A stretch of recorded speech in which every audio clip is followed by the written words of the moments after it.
എല്ലാവർക്കും അനുദീപ് അക്കാഡമിയുടെ പുതിയൊരു ക്ലാസ്സിലേക്ക് ഹൃദ്യമായ സ്വാഗതം. നമ്മൾ ഇന്നത്തെ ഈ ഒരു ക്ലാസ് നിങ്ങളിലേക്ക് സ്വാഗതം പറഞ്ഞുകൊണ്ട് തുടങ്ങുന്നത് നമ്മുടെ ഡിഗ്രി ലെവൽ എക്സാമിനേഷൻസിന്റെ പ്രിലിമിനറി എക്സാമിനേഷൻ പ്രാഥമിക പരീക്ഷയ്ക്ക് വളരെ പ്രധാനമായിട്ട് നോക്കിയിരിക്കേണ്ട സയൻസ് ആൻഡ് ടെക്നോളജി എന്ന് പറയുന്ന സബ്ജക്റ്റിനെ ബേസ് ചെയ്ത് വരുന്ന ഒരു ഏരിയ നമുക്ക് എല്ലാവർക്കും അറിയാവുന്നതാണ്. പ്രിലിംസ് പരീക്ഷകൾക്കും എന്തിന് മെയിൻസ് പരീക്ഷകൾക്ക് പോലും ഈ ഒരു ISRO DRDO ഒക്കെ പോലുള്ള മേഖലകളിൽ നിന്ന്, അത് ഇന്ത്യൻ സ്പേസ് സെക്ടർ, അതുപോലെ ഡിഫൻസ് സെക്ടർ, ഇത്തരം ഏരിയാസിൽ നിന്നൊക്കെ വളരെയധികം ഇമ്പോർട്ടൻ്റ് ആയിട്ടുള്ള കറണ്ട് അഫെയർ പെർസ്പെക്റ്റീവിൽ നിന്നുകൊണ്ട് അല്ലെങ്കിൽ കറണ്ട് അഫെയർ റെലവെന്റ് ആയിട്ടുള്ള ചോദ്യങ്ങൾ ചോദിച്ച് കാണുന്നത് നമ്മൾ നിരന്തരം കാണുന്ന ആ ചോദ്യ പേപ്പറുകളിലൂടെ അല്ലേ, പ്രത്യേകിച്ച് നമ്മുടെ പ്രിലിംസ് എക്സാമിനേഷന് വേണ്ടിയിട്ടൊക്കെ. സോ വരാനിരിക്കുന്ന ഡിഗ്രി ലെവൽ പ്രിലിംസ് എക്സാമിനേഷന് വളരെയധികം ഹെൽപ്ഫുൾ ആകും എന്ന് തന്നെ ഉറച്ച വിശ്വാസത്തോടു കൂടി തന്നെയാണ് ISROയുടെ പഴയ അപ്ഡേറ്റ്സ് അല്ലെങ്കിൽ പഴയ ലോഞ്ചുകളും അതുമായി ബന്ധപ്പെട്ട ഇൻഫർമേഷൻസ് ഒക്കെ നിങ്ങൾ ക്ലാസ്സസിലൂടെ കണ്ടിട്ടുണ്ടാവും. അനുദീപ് അക്കാഡമിയുടെ തന്നെ ക്ലാസ്സസിന്റെ ഭാഗമായിട്ട് അതൊക്കെ നിങ്ങളിലേക്ക് എത്തിച്ചിട്ടുമുണ്ട്. എന്നാൽ ഇതൊരു അപ്ഡേഷൻ എന്ന പോലെ നിങ്ങൾക്ക് എത്തിക്കുന്ന ഒരു ക്ലാസ് ആണ്. ISROയുടെ അപ്ഡേറ്റഡ് ആയിട്ടുള്ള ലോഞ്ചസ്, അപ്ഡേറ്റഡ് ആയിട്ട് റീസെന്റ് ആയിട്ട് നടന്നിരിക്കുന്ന കഴിഞ്ഞ 1-2 വർഷങ്ങൾ അല്ലെങ്കിൽ 2-3 വർഷങ്ങൾക്കുള്ളിൽ നടന്നിരിക്കുന്ന വളരെ പ്രധാനപ്പെട്ട സിഗ്നിഫിക്കന്റ് ആയിട്ടുള്ള ചില ലോഞ്ചസ് എന്തൊക്കെയാണ് എന്നും അവയുടെ സവിശേഷതകൾ എന്തൊക്കെയാണെന്നും ഒക്കെ മനസ്സിലാക്കാൻ വേണ്ടിയിട്ടാണ് ഇന്നത്തെ ഈ ഒരു സെഷൻ നിങ്ങളിലേക്ക് എത്തിക്കുന്നത്. So once again I welcome every one of you to another session of Anudeep academy. അപ്പോൾ ഇന്നത്തെ ക്ലാസ് നിങ്ങൾക്ക് അവൈലബിൾ ആക്കി തരുന്നത് അനുദീപ് സാറിന്റെ ഒരു സ്പെഷ്യൽ എന്താ പറയുക, ഒരു ഒരു ഒരു ഒരു ഒരു ഒരു ശ്രദ്ധ ഇതിനകത്തുണ്ട്. ഈ ഒരു അപ്ഡേറ്റഡ് ക്ലാസ് നിങ്ങൾക്ക് ലൈവായിട്ട് ഫ്രീ ആയിട്ട് പബ്ലിക് പ്ലാറ്റ്ഫോമിൽ തന്നെ അവൈലബിൾ ആക്കി തരണം എന്നൊരു നിർദ്ദേശം സാറ് പറഞ്ഞിട്ടുണ്ടായിരുന്നു. ബിക്കോസ് വരാനിരിക്കുന്ന ഈ ഒരു എക്സാമിനേഷൻ, ഡിഗ്രി പ്രിലിംസ് എക്സാമിനേഷന് വേണ്ടിയിട്ട് പ്രിപ്പയർ ചെയ്യുന്ന കുട്ടികളെ സംബന്ധിച്ചിടത്തോളം പുതിയൊരു ബാച്ച് എടുത്തിട്ട് ഈ കണ്ടന്റ് പഠിക്കുന്നതിന് വേണ്ടി മാത്രമൊക്കെ ആയിട്ട് പോകാന്ന് പറയുന്നത് അത്ര കണ്ട് പ്രാക്ടിക്കൽ ആയിട്ടുള്ള ഒരു കാര്യം അല്ലാത്തത് കൊണ്ട് എല്ലാ കുട്ടികൾക്കും ഇതിൽ നിന്നുള്ള ബെനിഫിറ്റ് ഉണ്ടാകട്ടെ എന്ന് കരുതിയിട്ടാണ് സാർ ഇതിനെ പബ്ലിക്കായിട്ട് തന്നെ ഈ ഒരു സെഷൻ നിങ്ങളിലേക്ക് അവൈലബിൾ ആക്കണം എന്ന നിർദ്ദേശം പറഞ്ഞിരിക്കുന്നത്. അപ്പൊ ആ ഒരു എന്താ പറയുക, സാറിന്റെ ആ ഒരു പോസിറ്റീവ് ആയിട്ടുള്ള ഒരു മൈൻഡ് സെറ്റും ആ ഒരു ഉദ്ദേശശുദ്ധിയും മനസ്സിലാക്കിക്കൊണ്ട് തന്നെ നമ്മളിത് പബ്ലിക് ഡൊമൈനിലേക്ക് തന്നെ ലോഞ്ച് ചെയ്യാൻ കണക്കിനാണ് ചെയ്തിരിക്കുന്നത് കേട്ടോ. സോ എനിഹൗ, ISRO എന്ന് പറയുന്ന ഇന്ത്യൻ സ്പേസ് റിസർച്ച് ഓർഗനൈസേഷനും അതുമായി ബന്ധപ്പെട്ട് വരുന്ന ബഹിരാകാശ ദൗത്യങ്ങളിലെയും ഏറ്റവും പുതുതായി നടന്നിരിക്കുന്ന വസ്തുതകളെ മനസ്സിലാക്കാം നമുക്ക് ഇന്നത്തെ സെഷനിലൂടെ. അപ്പൊ നേരെ നമുക്ക് കണ്ടന്റിലേക്ക് ജമ്പ് ചെയ്യാം. ഒരുപാട് പറഞ്ഞ് സമയം കളയുന്നില്ല, ഇൻട്രൊഡക്ഷന്റെ ഒന്നും ആവശ്യമില്ല നമ്മുടെ ക്ലാസ്സുകൾക്ക്.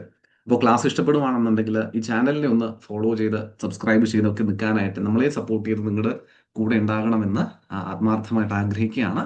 അപ്പോൾ ക്ലാസ് ഇഷ്ടപ്പെടുവാണെങ്കിൽ നിങ്ങൾക്ക് വരുന്ന ഇതുപോലെ അക്കാഡമിയുടെ പിന്നെ ചാനലിൽ വേറെയും ഫ്രീ ക്ലാസ്സസ് ഒക്കെ അപ്ലോഡ് ചെയ്തിട്ടുണ്ട്. അതൊക്കെ നിങ്ങൾക്ക് കണ്ടു നോക്കാവുന്നതാണ്. നമ്മുടെ എക്സാമിന് വേണ്ടിയിട്ടുള്ള എക്സാം റെലവെന്റ് ആയിട്ടുള്ള ഷോർട്സ് വീഡിയോസും സ്നിപ്പെറ്റ്സും എക്സാം സ്ട്രാറ്റജീസും അങ്ങനെ ഒരുപാട് കാര്യങ്ങൾ എന്താ പറയുക, എക്സാം സ്പെഷ്യലിസ്റ്റ് ആയ നദീപ് സാറിന്റെ തന്നെ നേതൃത്വത്തിൽ വീഡിയോ ക്ലാസ്സുകളായിട്ടൊക്കെ അവൈലബിൾ ആക്കിയിട്ടുണ്ട്. ഒക്കെ നിങ്ങൾക്ക് കണ്ടു നോക്കുക. നിങ്ങൾ പുതുതായിട്ട് ഈ ഒരു പഠന മേഖലയിലേക്ക് വരുന്ന ഒരു കാൻഡിഡേറ്റ് ആണെങ്കിലും ഡു ചെക്ക് ദാറ്റ് ഔട്ട്. ആ വീഡിയോസ് ഒക്കെ ഒന്ന് കണ്ടു നോക്കുക.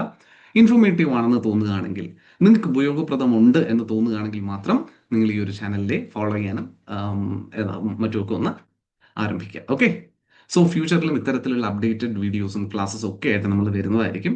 അപ്പൊ ഇന്നത്തെ ഈ ഒരു സെഷനിൽ ISROയിൽ തന്നെ കഴിഞ്ഞ നമ്മുടെ നോട്ടുകളിലൂടെ നിങ്ങൾക്ക് അനുദീപ് അക്കാഡമിയിൽ നിന്ന് തന്നിരിക്കുന്ന ഇൻഫർമേഷൻസിന് ശേഷം കുറച്ച് അപ്ഡേറ്റ്സ് ഉണ്ടായിട്ടുണ്ട്.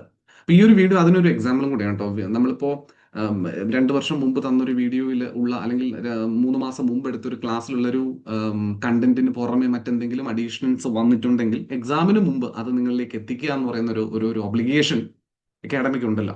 അപ്പൊ ആ ഒരു ഒബ്ലിഗേഷന്റെ ഒരു പൂർത്തീകരണം കൂടിയാണ് കേട്ടോ ഈ ഒരു സെഷൻ.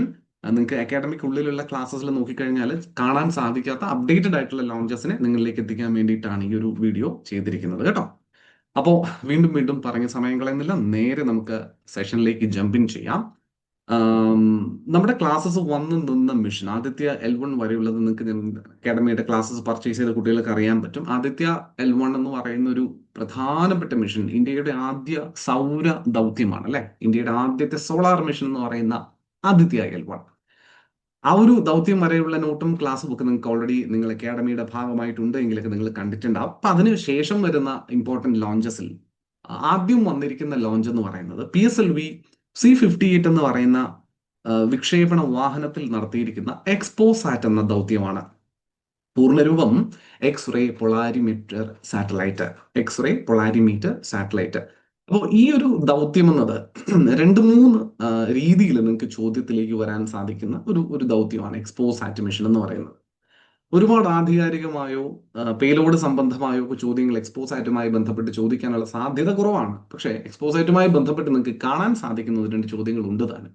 അതായത് എന്താണ് ഈ എക്സ്പോസാറ്റ് മിഷന്റെ ഒരു ഒബ്ജക്റ്റീവ് എന്ന് പറയുന്നത്? എന്തിനാണ് PSLV-C-58 എന്ന് പറയുന്ന ലോഞ്ച് വെഹിക്കിളിൽ ഇത്തരത്തിലൊരു ദൗത്യം അടുത്തിടെ നമ്മൾ ലോഞ്ച് ചെയ്തിട്ടുള്ളത് എന്നുള്ളത് നമുക്ക് മനസ്സിലാക്കാൻ ശ്രമിക്കാം. ഇന്ത്യക്ക് 2024 ജനുവരി 1, അതായത് ഇന്ത്യയുടെ ന്യൂ ഇയർ ആഘോഷ സമയത്ത് ഇന്ത്യൻ ബഹിരാകാശ ഗവേഷണ സ്ഥാപനമായ ISROയിൽ നിന്നും ഇന്ത്യക്കായി ലഭിച്ച അല്ലെങ്കിൽ ഇന്ത്യക്ക് സമർപ്പിക്കപ്പെട്ട ഒരു ന്യൂ ഇയർ സമ്മാനമായി കരുതപ്പെടുന്ന ദൗത്യമാണ് ശരിക്കും പറഞ്ഞാൽ ഈ എക്സ്പോസാറ്റ് മിഷൻ എന്ന് പറയുന്നത്. അന്ന് പത്രങ്ങളിലൂടെയും മാധ്യമങ്ങളിലൂടെയും നിങ്ങൾ അറിഞ്ഞതും അത് തന്നെയാണ്. ISROയ്ക്ക് ഇന്ത്യയുടെ ന്യൂ ഇയർ സമ്മാനം എക്സ്പോസാറ്റ് മിഷൻ. ഇതാണ് നമ്മൾ കേട്ടിരുന്നത്. അപ്പോൾ അത് ഒരു ചോദ്യമാണ്. അപ്പോൾ അതുകൊണ്ട് തന്നെ ലോഞ്ച് ഡേറ്റ് പഠിക്കാൻ വലിയ ബുദ്ധിമുട്ടൊന്നുമില്ല. ജനുവരി 1, 2024 കേട്ടോ. ജനുവരി 1, 2024 ഈ ഒരു ദൗത്യം സതീഷ് ധവാൻ സ്പേസ് സെന്റർ ശ്രീഹരിക്കോട്ടയിൽ നിന്ന് ലോഞ്ച് ചെയ്യപ്പെടുന്നത്. ഓക്കെ, എന്താണ് ഈ എക്സ്പോസാറ്റ് മിഷന്റെ പ്രാഥമികമായിട്ടുള്ള ദൗത്യം? ഇത് ഇന്ത്യ ലോഞ്ച് ചെയ്യുന്ന ആദ്യത്തെ പൊളാരിമെട്രി ആൻഡ് സ്പെക്ട്രോസ്കോപ്പി സാറ്റലൈറ്റ് ആണ്. അതായത് നമ്മുടെ കോസ്മോസ്, അതായത് യൂണിവേഴ്സ്, ഈ യൂണിവേഴ്സിൽ നമ്മൾ ഇതുവരെയും കാര്യമായി പഠനം നടത്തിയിരുന്നത് ഒന്ന് ഭൂമിയെ പറ്റിയാണ്. എർത്ത് ഒബ്സർവേഷൻ സാറ്റലൈറ്റുകൾ, കമ്മ്യൂണിക്കേഷൻ സാറ്റലൈറ്റുകൾ തുടങ്ങിയ ഭൂമിയുമായി ബന്ധപ്പെട്ട് ഭൂമിയെ ചുറ്റി നിൽക്കുന്ന തരത്തിലുള്ള ഒട്ടനവധി സാറ്റലൈറ്റുകളുടെ ലോഞ്ചസുമായി ബന്ധപ്പെട്ടായിരുന്നു ISROയും മറ്റ് ബഹിരാകാശ ഗവേഷണ സ്ഥാപനങ്ങളും ഒക്കെ കൂടുതൽ ഇമ്പോർട്ടൻസ് കൊടുത്തിരുന്നതെങ്കിൽ അടുത്തിടെ നമ്മൾ ഇന്ത്യയെ പറ്റിയിട്ടുള്ള പഠനം ഒരു പരിധിവരെയൊക്കെ എത്തിയ സ്ഥിതിക്ക് ഇനി ഇന്ത്യക്ക് പുറത്തുള്ള, ഇന്ത്യയിലുള്ള ഭൂമിക്ക് പുറത്തുള്ള മറ്റ് വസ്തുതകളെ പറ്റി മനസ്സിലാക്കാൻ ശ്രമിക്കുന്നതിന്റെ ഫലമായി ചന്ദ്രനിലേക്ക് ദൗത്യങ്ങൾ പോകുന്നു, സൂര്യനിലേക്ക് ദൗത്യങ്ങൾ പോകുന്നു, മംഗൾയാൻ മാർസിലേക്ക് ദൗത്യങ്ങൾ പോകുന്നു. ISROയുമായിട്ട് സംബന്ധിച്ച് പറയുമ്പോൾ അതല്ലാണ്ട് മറ്റു രാജ്യങ്ങളും അതുപോലെയാണ് മറ്റ് കോസ്മിക് വസ്തുക്കളുമായി ബന്ധപ്പെട്ട് ഉള്ള പരീക്ഷണങ്ങൾ നടത്താറുണ്ട്. അപ്പൊ ഇന്ത്യ അത്തരത്തിലുള്ള പരീക്ഷണത്തിൽ ബാഹ്യമായിട്ടുള്ള ബ്ലാക്ക് ഹോൾസ്, ന്യൂട്രോൺ സ്റ്റാർസ്, മാഗ്നറ്റാർസ് എന്നൊക്കെ വിശേഷിക്കപ്പെടാൻ സാധ്യതയുള്ള കോസ്മിക് ആയിട്ടുള്ള ഓബ്ജക്ട്സിനെ പറ്റിയിട്ട് പഠനം നടത്തുന്നതിന് വേണ്ടി നാളിതുവരെ പ്രത്യേകിച്ച് ലോഞ്ചസ് ഒന്നും നടത്തിയിരുന്നില്ല ഐസൊലേറ്റഡ് ആയിട്ട്. ഇത് ഇന്ത്യയുടെ ആദ്യ പൊളാരിമെട്രി സ്പെക്ട്രോസ്കോപ്പി സാറ്റലൈറ്റ് ആണെന്ന് പറയുമ്പോൾ അവൻ ചെയ്യുന്നത് ഇത്രയേ ഉള്ളൂ. നമ്മുടെ അന്തരീക്ഷത്തിലല്ലോ, നമ്മുടെ ബഹിരാകാശത്തിലെ, കോസ്മോസിലെ, യൂണിവേഴ്സിലെ, പ്രപഞ്ചത്തിലെ ബ്ലാക്ക് ഹോൾസ്, ന്യൂട്രോൺ സ്റ്റാർസ്, മാഗ്നറ്റാർസ് പോലെയുള്ള വസ്തുക്കളുമായി ബന്ധപ്പെട്ടുള്ള കൂടുതൽ ഇൻഫർമേഷൻസ് ഗ്യാദർ ചെയ്യുന്നതിന് വേണ്ടിയിട്ടാണ് ഈ ഒരു ദൗത്യം അയച്ചിരിക്കുന്നത്. മനസ്സിലാക്കിയിരിക്കുക. ആ ഒരു ആധികാരികതയിൽ നിങ്ങൾ മനസ്സിലാക്കിയിരുന്നാൽ മതി, വല്ലാണ്ട് ഡെപ്തിലേക്ക് പോകേണ്ടതില്ല. ഓക്കെ, ഇപ്പൊ മാഗ്നറ്റിക് ഫീൽഡ്, ഈ പറയുന്ന വസ്തുക്കൾ ബ്ലാക്ക് ഹോൾസ് ആയിക്കോട്ടെ, ന്യൂട്രോൺ സ്റ്റാർസ് ആയിക്കോട്ടെ, മാഗ്നറ്റാറുകൾ ആയിക്കോട്ടെ, തമോഗർത്തങ്ങൾ, ബ്ലാക്ക് ഹോൾസ് നിങ്ങൾ കേട്ടിട്ടുണ്ടാവും. ലൈറ്റിനെ പോലും പിടിച്ച് ഉള്ളിലേക്ക് വലിച്ചെടുക്കുവാൻ സാധിക്കുന്ന തരത്തിൽ ഗ്രാവിറ്റേഷണൽ പുള്ളുള്ള വസ്തുക്കളാണ് ബ്ലാക്ക് ഹോൾസ്. ന്യൂട്രോൺ സ്റ്റാർസ് ഒരു സൂപ്പർ നോവ എന്ന കൊളാപ്സിന് ശേഷം ഒരു നക്ഷത്രത്തിന്റെ അവശേഷിക്കുന്ന വളരെ ഡെൻസർ ആയിട്ടുള്ള ന്യൂട്രോൺസിന്റെ ഒരു കോമ്പിനേഷൻ അടങ്ങുന്ന ഒരു വസ്തുവാണ് ന്യൂട്രോൺ സ്റ്റാർ എന്ന് പറയുന്നത്. അതിൽ തന്നെ മാഗ്നറ്റിക് ഫീൽഡിന് ഒരല്പം കൂടുതൽ മുൻതൂക്കമുള്ള ന്യൂട്രോൺ സ്റ്റാറുകളെ നമ്മൾ മാഗ്നറ്റാറുകൾ എന്ന് വിളിക്കുന്നു. അപ്പൊ ഈ വസ്തുക്കളെയൊക്കെ സംബന്ധിച്ചിട്ടുള്ള, ഈ വസ്തുക്കളിൽ നിന്ന് എമിറ്റ് ചെയ്യപ്പെടുന്ന മാഗ്നറ്റിക് റേഡിയേഷൻസ്, ഇലക്ട്രിക് ഫീൽഡ്, അതിന്റെ ഓറിയന്റേഷൻ, അതിന്റെ ഡിറക്ഷൻസ്, അത് പാർട്ടിക്കിൾസുമായിട്ട് എങ്ങനെ ഇന്ററാക്ട് ചെയ്യുന്നു തുടങ്ങിയ വസ്തുതകളാണ് ഈ പറയുന്ന പോളറൈസേഷൻ എന്നും അതുപോലെ സ്പെക്ട്രോസ്കോപ്പിയും എന്ന പഠനത്തിലൂടെ നമ്മൾ മനസ്സിലാക്കാൻ ശ്രമിക്കുന്നത്. ഇത് കൂടുതൽ പ്രപഞ്ചത്തെ പറ്റിയിട്ടുള്ള ഇൻഫർമേഷൻ നമുക്ക് മനസ്സിലാക്കി തരുന്നു എന്നുള്ളതാണ് കേട്ടോ. നമ്മൾ നിൽക്കുന്ന ഭൂമിയെ പറ്റിയോ അതിന്റെ ചുറ്റുപാടുകളെ പറ്റിയോ ഭൂമിയെ പറ്റി മാത്രം അറിഞ്ഞിട്ട് കാര്യമില്ല, ചുറ്റുപാടുകളെ പറ്റി അറിയുക. ബിക്കോസ് ഇപ്പോൾ എല്ലാ ബഹിരാകാശ സ്ഥാപനത്തെയും പോലെ ഇന്ത്യയും ഈ ഭൂമിക്ക് പുറത്തൊരു സാധ്യത, ജീവന്റെ നിലനിൽപ്പിന് ഒരു സാധ്യതയുണ്ടോ എന്നുള്ളത് പരിശോധിക്കുന്നുണ്ട്. കാരണം ഇപ്പൊ ഭൂമിക്ക് ഏതെങ്കിലും ഒരു സാഹചര്യത്തിൽ ഭൂമി വാസയോഗ്യമല്ലാണ്ടാകുന്ന കണ്ടീഷൻ വന്നാൽ നമ്മുടെ സാങ്കേതിക വിദ്യയുടെ മികവ് കാരണം നമുക്ക് മറ്റേതെങ്കിലും ഒരു ഗ്രഹത്തിലോ അല്ലെങ്കിൽ മറ്റേതെങ്കിലും ബഹിരാകാശത്ത് തന്നെ ഒരു ആർട്ടിഫിഷ്യൽ ആയിട്ടുള്ള ഒരു ഒരു എക്കോസിസ്റ്റം നമുക്ക് ഡെവലപ്പ് ചെയ്യുവാൻ സാധിക്കുമോ? അങ്ങനെ ഡെവലപ്പ് ചെയ്യുകയാണെന്നുണ്ടെങ്കിൽ നമ്മൾ എന്തൊക്കെ പാരാമീറ്റേഴ്സിനെ ടാക്കിൾ ചെയ്യാൻ വേണ്ടിയിട്ടുള്ള എന്തൊക്കെ എക്സ്റ്റേണൽ ആയിട്ടുള്ള ഫാക്ടേഴ്സിനെ പരിഗണിക്കേണ്ടതുണ്ട്, ഇതൊക്കെ മനസ്സിലാക്കേണ്ടത് വളരെ ഇമ്പോർട്ടൻ്റ് ആണ്. അതുകൊണ്ടാണ് ഈ പ്രപഞ്ചത്തിലുള്ള വ്യത്യസ്ത തരത്തിലുള്ള X rays emitted from these sources, black holes, neutron stars, magnetars etcetera. അപ്പൊ ഈ റേഡിയേഷൻസ് എത്രത്തോളം ഉണ്ട്, ആ റേഡിയേഷൻസിന്റെ ഇന്റൻസിറ്റി എത്രത്തോളമാണ്, അത് പാർട്ടിക്കിൾസിൽ ഉണ്ടാക്കുന്ന മാറ്റങ്ങൾ എന്തൊക്കെയാണ് തുടങ്ങിയ വസ്തുതകൾ മനസ്സിലാക്കുന്നതിന് വേണ്ടി ഇന്ത്യ ലോഞ്ച് ചെയ്ത ആദ്യ സാറ്റലൈറ്റ് ആണ് ഈ പറയുന്ന എക്സ്പോ സാറ്റ് എന്ന് പറയുന്നത്, എക്സ്റേ പൊളാരിമീറ്റർ സാറ്റലൈറ്റ് എന്ന് പറയുന്നത്. പിടികിട്ടിയോ? ഇത്രയും മതി. ഇത്രയും മതി നമുക്ക് ഈ എക്സ്പോ സാറ്റുമായി ബന്ധപ്പെട്ട് വേണ്ട ഇൻഫർമേഷൻ എന്ന് പറയും. സതീഷ് ധവാൻ സ്പേസ് സെന്റർ ശ്രീഹരിക്കോട്ടയിൽ നിന്ന് ജനുവരി 1 2024 ലോഞ്ച് ചെയ്യുന്നു എന്ന് നമ്മൾ പറഞ്ഞു. ലോഞ്ച് ചെയ്ത പേടകവും വളരെ ഇമ്പോർട്ടന്റ് ആയിട്ട് ശ്രദ്ധിച്ചേക്കണം, PSLV C-58. അതായത് ഒരു polar satellite launch vehicle C-58 എന്ന മോഡലിലാണ് ഈ ഒരു ലോഞ്ച് നടത്തിയിരിക്കുന്നത്. എക്സ്പോസാറ്റ് മിഷനുമായി ബന്ധപ്പെട്ട 2 പേലോഡുകൾ സാറ്റലൈറ്റിൽ ഉണ്ടായിരുന്നു എന്ന് പറയാം. ഒന്ന് പ്രൈമറി പേലോഡ് എന്ന് പറയുന്നത് പൊളിക്സ് എന്ന പേലോഡാണ്. ആരാണ്? പൊളിക്സ്. എന്താ പൊളിക്സ്? പൊളിക്സ് എന്ന് പറഞ്ഞാൽ പൊളാരിമീറ്റർ ഇൻസ്ട്രുമെന്റ് ഇൻ എക്സ്റേ. ഇതാണ് POLIX, polarimeter instrument in X ray, which will measure the polarimetry parameters, angle of polarization, degree of polarization. ഇതൊക്കെ ജസ്റ്റ് നിങ്ങൾ പഠിച്ചു വെച്ചിരുന്നാൽ മതി. ഒരുപാട് ഞാൻ ഡീറ്റെയിൽഡ് ആയിട്ട് പറഞ്ഞു അതിന്റെ ആധികാരികതയിലേക്ക് പറഞ്ഞു പോയാൽ ഇത് ഫിസിക്സ് ക്ലാസ് ആയി മാറും. അതിലേക്ക് ഞാൻ പോകുന്നില്ല. ജസ്റ്റ് അറിഞ്ഞിരുന്നാൽ മതി പൊളിക്സ് എന്തിനു വേണ്ടി യൂസ് ചെയ്യുന്നു. പൊളാരിമെട്രി പാരാമീറ്റേഴ്സ് മെഷർ ചെയ്യുന്നതിന് വേണ്ടി ഉപയോഗിക്കുന്ന പേലോഡാണ് പ്രൈമറി പേലോഡായിട്ട് ഉപയോഗിച്ചിരിക്കുന്നത്. That is POLIX, POLIX, which is otherwise called as polarimeter instrument in X ray. പിടികിട്ടുന്നുണ്ടോ? ഇതൊരു 8 മുതൽ 30 കിലോ ഇലക്ട്രോൺ വോൾട്ട് വരെയുള്ള ഫോട്ടോൺസും റേഞ്ച്, എനർജി റേഞ്ച് ആണ്, ഫോട്ടോൺസിന്റെ എനർജി റേഞ്ച് ആണ് പരിശോധിക്കുക എന്ന് പറയുന്നുണ്ട്. അതും ഒന്ന് നോട്ട് ചെയ്ത് വെച്ചിരിക്കുക. PSC ചോദിക്കുന്ന ചോദ്യങ്ങളിൽ ഡെപ്ത് എത്രത്തോളം ഉണ്ടെന്നുള്ളത് നമുക്കിപ്പോൾ അറിയാവുന്നതാണ്, പ്രത്യേകിച്ച് സ്പേസ് സെക്ടറൊക്കെ ആയിട്ട് ബന്ധപ്പെട്ട ചോദ്യങ്ങളിൽ. അതുകൊണ്ട് വേണമെങ്കിൽ സ്റ്റേറ്റ്മെന്റ് ആയിട്ടൊക്കെ ഇത്തരം ചോദ്യങ്ങളിൽ ഈ എനർജി വാല്യൂ ഉൾപ്പെടെ, എക്സ്റേയുടെ എനർജി വാല്യൂ ഉൾപ്പെടെ ചോദിക്കാനുള്ള സാധ്യതയുണ്ട് എന്നുള്ളത് കൊണ്ടൊന്ന് നോട്ട് ചെയ്ത് വെച്ചേ, ജസ്റ്റ് ഒന്ന് നോട്ട് ചെയ്തിരുന്നാൽ മതി. അതുപോലെ രണ്ടാമത്തെ പേലോഡായിട്ട് ഉപയോഗിച്ചിരിക്കുന്നത് എക്സ്പെക്ട് എന്ന് പറയുന്ന പേലോഡാണ്, എക്സ്റേ സ്പെക്ട്രോസ്കോപ്പി ആൻഡ് ടൈമിംഗ്. സ്വാഭാവികമാണ് ഏതൊക്കെയാവും 2 പേലോഡ് എന്നുള്ളത്. കാരണം നമ്മൾ ആദ്യമേ പറഞ്ഞതാണ് ഇത് ഇന്ത്യയുടെ ആദ്യത്തെ പൊളാരിമെട്രി ആൻഡ് സ്പെക്ട്രോസ്കോപ്പി സാറ്റലൈറ്റ് ആണെന്ന് നമ്മൾ ആദ്യമേ പറഞ്ഞിരുന്നു. അതുകൊണ്ട് തന്നെ ഒന്ന് പൊളാരിമീറ്റർ പേലോഡും ഒന്ന് സ്പെക്ട്രോസ്കോപ്പിക്ക് വേണ്ടിയുള്ള പേലോഡും ആയിരിക്കുമെന്ന് നമുക്ക് കൺസിഡർ ചെയ്യാവുന്നതേ ഉള്ളൂ. സ്പെക്ട്രോസ്കോപ്പിക് ഇൻഫർമേഷൻസ് കിട്ടുന്നുണ്ട് on N energy range of 0.8 to 15 kilo electron volt. അപ്പം 0.8 മുതൽ 15 കിലോ ഇലക്ട്രോൺ വോൾട്ട് വരെയുള്ള എനർജി റേഞ്ചിനെ പറ്റിയിട്ടുള്ള എനർജി റേഞ്ചിലുള്ള റേഡിയേഷൻസിനെ പറ്റിയിട്ടുള്ള പഠനം എക്സ്പെക്ട് നടത്തുന്നു. അതുപോലെ 8 മുതൽ 30 കിലോ ഇലക്ട്രോൺ വോൾട്ട് വരെയുള്ള എനർജി റേഞ്ചിലെ റേഡിയേഷൻസുമായി ബന്ധപ്പെട്ടത് പൊളിക്സും പഠനം നടത്തുന്നു എന്നുള്ളതാണ് മനസ്സിലാക്കാൻ സാധിക്കുന്നത്. ക്ലിയർ ആണല്ലോ? ഇത്രയും ബേസിക് ആയിട്ടുള്ള ഇൻഫർമേഷൻസ് ആണ് directly gathered from official ISRO website. ഇത്രയും മനസ്സിലാക്കിയ മതിയാവും നമുക്ക്. ഇനി ഞാൻ ചോദിച്ച പോലെ PSC ചോദിക്കുന്ന ചോദ്യത്തിൽ ഒരുപക്ഷെ എക്സ്പോസ് ആക്ട് മിഷനുമായി ബന്ധപ്പെട്ട് ചോദിക്കാവുന്ന ചോദ്യങ്ങൾ ഇതൊക്കെയാണ്. ഇന്ത്യ അടുത്തിടെ ലോഞ്ച് ചെയ്ത തമോഗർത്തങ്ങളെ പറ്റി പഠിക്കുന്നത്, അല്ലെങ്കിൽ ബ്ലാക്ക് ഹോൾസിനെ പറ്റി പഠിക്കാനായിട്ട് ലോഞ്ച് ചെയ്ത ദൗത്യം ഏതെന്ന് ചോദിച്ചാൽ അത് എക്സ്പോസ് ആക്ട് മിഷൻ. മറ്റൊരു ചോദ്യം, ഇന്ത്യ പ്രപഞ്ചത്തിലെ എക്സ് റേസിനെ പറ്റിയിട്ട്, കോസ്മിക് റേസിനെ പറ്റിയിട്ട് പഠിക്കുന്നതിന് വേണ്ടി ലോഞ്ച് ചെയ്ത ദൗത്യം എന്ന് ചോദിച്ചാൽ അതിന്റെ ഉത്തരവും ആര് തന്നെയാണ്? എക്സ്പോസാറ്റ് തന്നെയാണ്. കാരണം വേറൊരു ദൗത്യം നമ്മൾ അങ്ങനെ ഒരു ബഹിരാകാശ റേഡിയേഷൻസിനെ പറ്റി പഠിക്കുന്നതിന് വേണ്ടിയിട്ടുള്ള ലോഞ്ച് ചെയ്തിട്ടില്ല. അത് ഇവനാണ്, എക്സ്പോസാറ്റ് തന്നെയാണ്. ബാക്കിയൊക്കെ ഏതെങ്കിലും ഒരു പർട്ടിക്കുലർ ഓബ്ജക്റ്റിനെ പറ്റി പഠിക്കുന്നതിന് വേണ്ടിയിട്ട് ലോഞ്ച് ചെയ്യുന്ന മിഷൻസ് ആണ്. ഇത് അങ്ങനെ അല്ലാത്ത മിഷൻ ആണെന്നുള്ളത് കൊണ്ട് ബഹിരാകാശ റേഡിയേഷൻസിനെ പറ്റി, തരംഗങ്ങളെ പറ്റി പഠിക്കുന്നതിന് വേണ്ടി ISRO ലോഞ്ച് ചെയ്ത സാറ്റലൈറ്റ് ഏതെന്ന് ചോദിച്ചാൽ അതും എക്സ്പോസാറ്റ് തന്നെയാണ്. ഇനി ന്യൂട്രോൺ സ്റ്റാർസിനെ പറ്റി പഠിക്കാനായിട്ടോ മാഗ്നറ്റാർസിനെ പറ്റി പഠിക്കാനായിട്ടോ ലോഞ്ച് ചെയ്ത സാറ്റലൈറ്റ് ഏതെന്ന് ചോദിച്ചാലോ അതിന് ഉത്തരവും ആര് തന്നെ? ഈ എക്സ്പോസാറ്റ് മിഷൻ തന്നെ. മനസ്സിലാക്കുക. പിടികിട്ടുന്നുണ്ടോ? ഇത്രയേ ഉള്ളൂ സംഭവം. സിമ്പിൾ. ഇത്രയും കാര്യങ്ങൾ നമ്മൾ എക്സ്പോസാറ്റുമായിട്ട് ബന്ധപ്പെട്ട് ഓർത്തിരിക്കാനായിട്ട് ശ്രമിക്കുക. ഈ പറഞ്ഞ കാര്യങ്ങൾ മാത്രം നിങ്ങൾ നോട്ട് ചെയ്ത് വെക്കാൻ കൂടി ശ്രദ്ധിക്കുക. ക്ലിയർ അല്ലേ മക്കളെ? അടുത്തിലേക്ക് പോകാമല്ലോ. റൈറ്റ്. സയന്റിഫിക് ഗോൾസ് ഓൾറെഡി ഞാൻ ഈ പറഞ്ഞതിനകത്ത് ഇൻക്ലൂഡഡ് ആണ്. അതുകൊണ്ട് ഞാൻ ഡീറ്റെയിൽഡ് ആയിട്ട് അത് എക്സ്പ്ലെയിൻ ചെയ്തു പോകുന്നില്ല. ജസ്റ്റ് നിങ്ങൾക്ക് വേണമെങ്കിൽ സ്ക്രീൻഷോട്ട് എടുത്തൊന്ന് വായിച്ചു നോക്കാൻ വേണ്ടിയിട്ടെന്ന രീതിയിൽ ഞാൻ സ്ലൈഡിൽ ഇൻക്ലൂഡ് ചെയ്തു എന്ന് മാത്രം.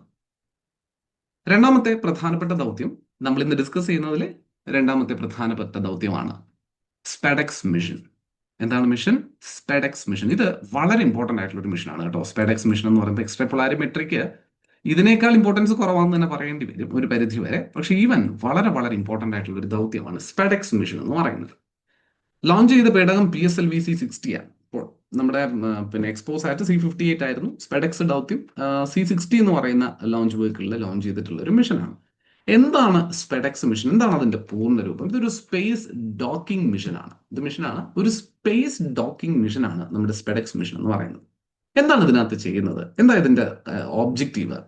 അതായത് ഇപ്പൊ നമുക്കറിയാവുന്ന ഒരു കാര്യമുണ്ട്. ബഹിരാകാശ നിലയം എന്ന് പറയുന്ന അന്താരാഷ്ട്ര ബഹിരാകാശ നിലയം എന്ന് പറയുന്ന ഒരു ഒരു ഒരു ഒരു എൻറ്റിറ്റി ഏകദേശം 400 കിലോമീറ്ററോളം മുകളിൽ വരുന്ന ഒരു ഓർബിറ്റില് ഭൂമിയെ ഭ്രമണം ചെയ്തുകൊണ്ടേയിരിക്കുന്നുണ്ട്. അതിൽ ഒട്ടനവധി ആൾക്കാർ വസിക്കുന്നുണ്ട്. അവിടെ ദൗത്യങ്ങൾ പലതും നടക്കുന്നുണ്ട്, എക്സ്പെരിമെന്റുകൾ നടക്കുന്നുണ്ട്. ഇതിനടുത്തിടെ ഒരു ഇന്ത്യക്കാരൻ പോലും ആ ഒരു ദൗത്യത്തിന്റെ ഭാഗമായി അവിടെ എത്തിച്ചേരുകയും ചെയ്തു. ഇന്റർനാഷണൽ സ്പേസ് സ്റ്റേഷൻ, അല്ലെ, അന്താരാഷ്ട്ര ബഹിരാകാശ നിലയത്തിലേക്ക് എത്തിച്ചേർന്നു. അപ്പൊ സമാനമായ രീതിയിൽ ഇന്ത്യയുടെ ആഗ്രഹമാണ്, ഇന്ത്യക്ക് സ്വന്തമായി ഒരു ബഹിരാകാശ നിലയം വേണം എന്ന അതിയായ ഒരു ആഗ്രഹം ഇന്ത്യക്കുണ്ട്. അതിന് ഇന്ത്യ ഓൾറെഡി പേരും കൊടുത്തിട്ടുണ്ട്, ഭാരതീയ അന്തരീക്ഷ സ്റ്റേഷൻ എന്ന്. പേര് ബാസ്, ഭാരതീയ അന്തരീക്ഷ സ്റ്റേഷൻ അല്ലെങ്കിൽ ബാസ്. അപ്പൊ ഈ ഭാരതീയ അന്തരീക്ഷ സ്റ്റേഷൻ എന്ന് പറയുന്ന ഒരു ദൗത്യം വിജയകരമായി പൂർത്തിയാക്കണമെങ്കിൽ നമുക്കറിയാം അതിനകത്തൊരാൾ നിൽക്കണം. ഒന്നിൽ കൂടുതൽ ആൾക്കാർക്ക് പെരുമാറാൻ സാധിക്കുന്ന വണ്ണമുള്ള സ്പേസ്, ഈ പറയുന്ന ഫ്രീ സ്പേസ് ഈ ഒരു പേടകത്തിനുള്ളിൽ ഉണ്ടാവണം. അതുപോലെ തന്നെ ഒരുപാട് ഇൻസ്ട്രുമെന്റ്സും മെഷീനറീസും എക്വിപ്മെന്റ്സും തുടങ്ങി ഒരുപാട് കോമ്പണന്റുകൾ അടങ്ങുന്നതായിരിക്കും ഒരു ബഹിരാകാശ നിലയം എന്ന് പറയുന്നത്. അതുകൊണ്ട് തന്നെ ഇതിന്റെ വലിപ്പം നമുക്കിപ്പോൾ അസ്യൂം ചെയ്യുന്നതിനേക്കാൾ വലിയൊരു വലിപ്പം ഇതിനുണ്ടാവും, അല്ലെ? നമുക്ക് ചിന്തിക്കാൻ പറ്റുന്ന ഒരു കാര്യമാണ്. ഇതിന്റെ വലിപ്പം എന്തായാലും കൂടുതലായിരിക്കും. മറ്റൊരു സാറ്റലൈറ്റിനെ ഞാൻ ലോഞ്ച് ചെയ്യുന്നത് പോലെ ഒരു സാറ്റലൈറ്റിനെ ബഹിരാകാശത്തേക്ക് ലോഞ്ച് ചെയ്യുന്ന വലിപ്പത്തിൽ എനിക്കൊരു അന്തരീക്ഷ സ്റ്റേഷൻ നിർമ്മിക്കാൻ പറ്റില്ല. അതിനേക്കാൾ വലിപ്പം കൂടുതലാകേണ്ടതുണ്ട്. അതുകൊണ്ട് തന്നെ എനിക്ക് ഒറ്റ ലോഞ്ചിൽ ഒരു അന്തരീക്ഷ സ്റ്റേഷൻ ഭ്രമണപഥത്തിലേക്ക് എത്തിക്കുക എന്ന് പറയുന്നത് ബുദ്ധിമുട്ടായിട്ടുള്ള ഒരു കാര്യമായിരിക്കും. ശരിയാണല്ലോ?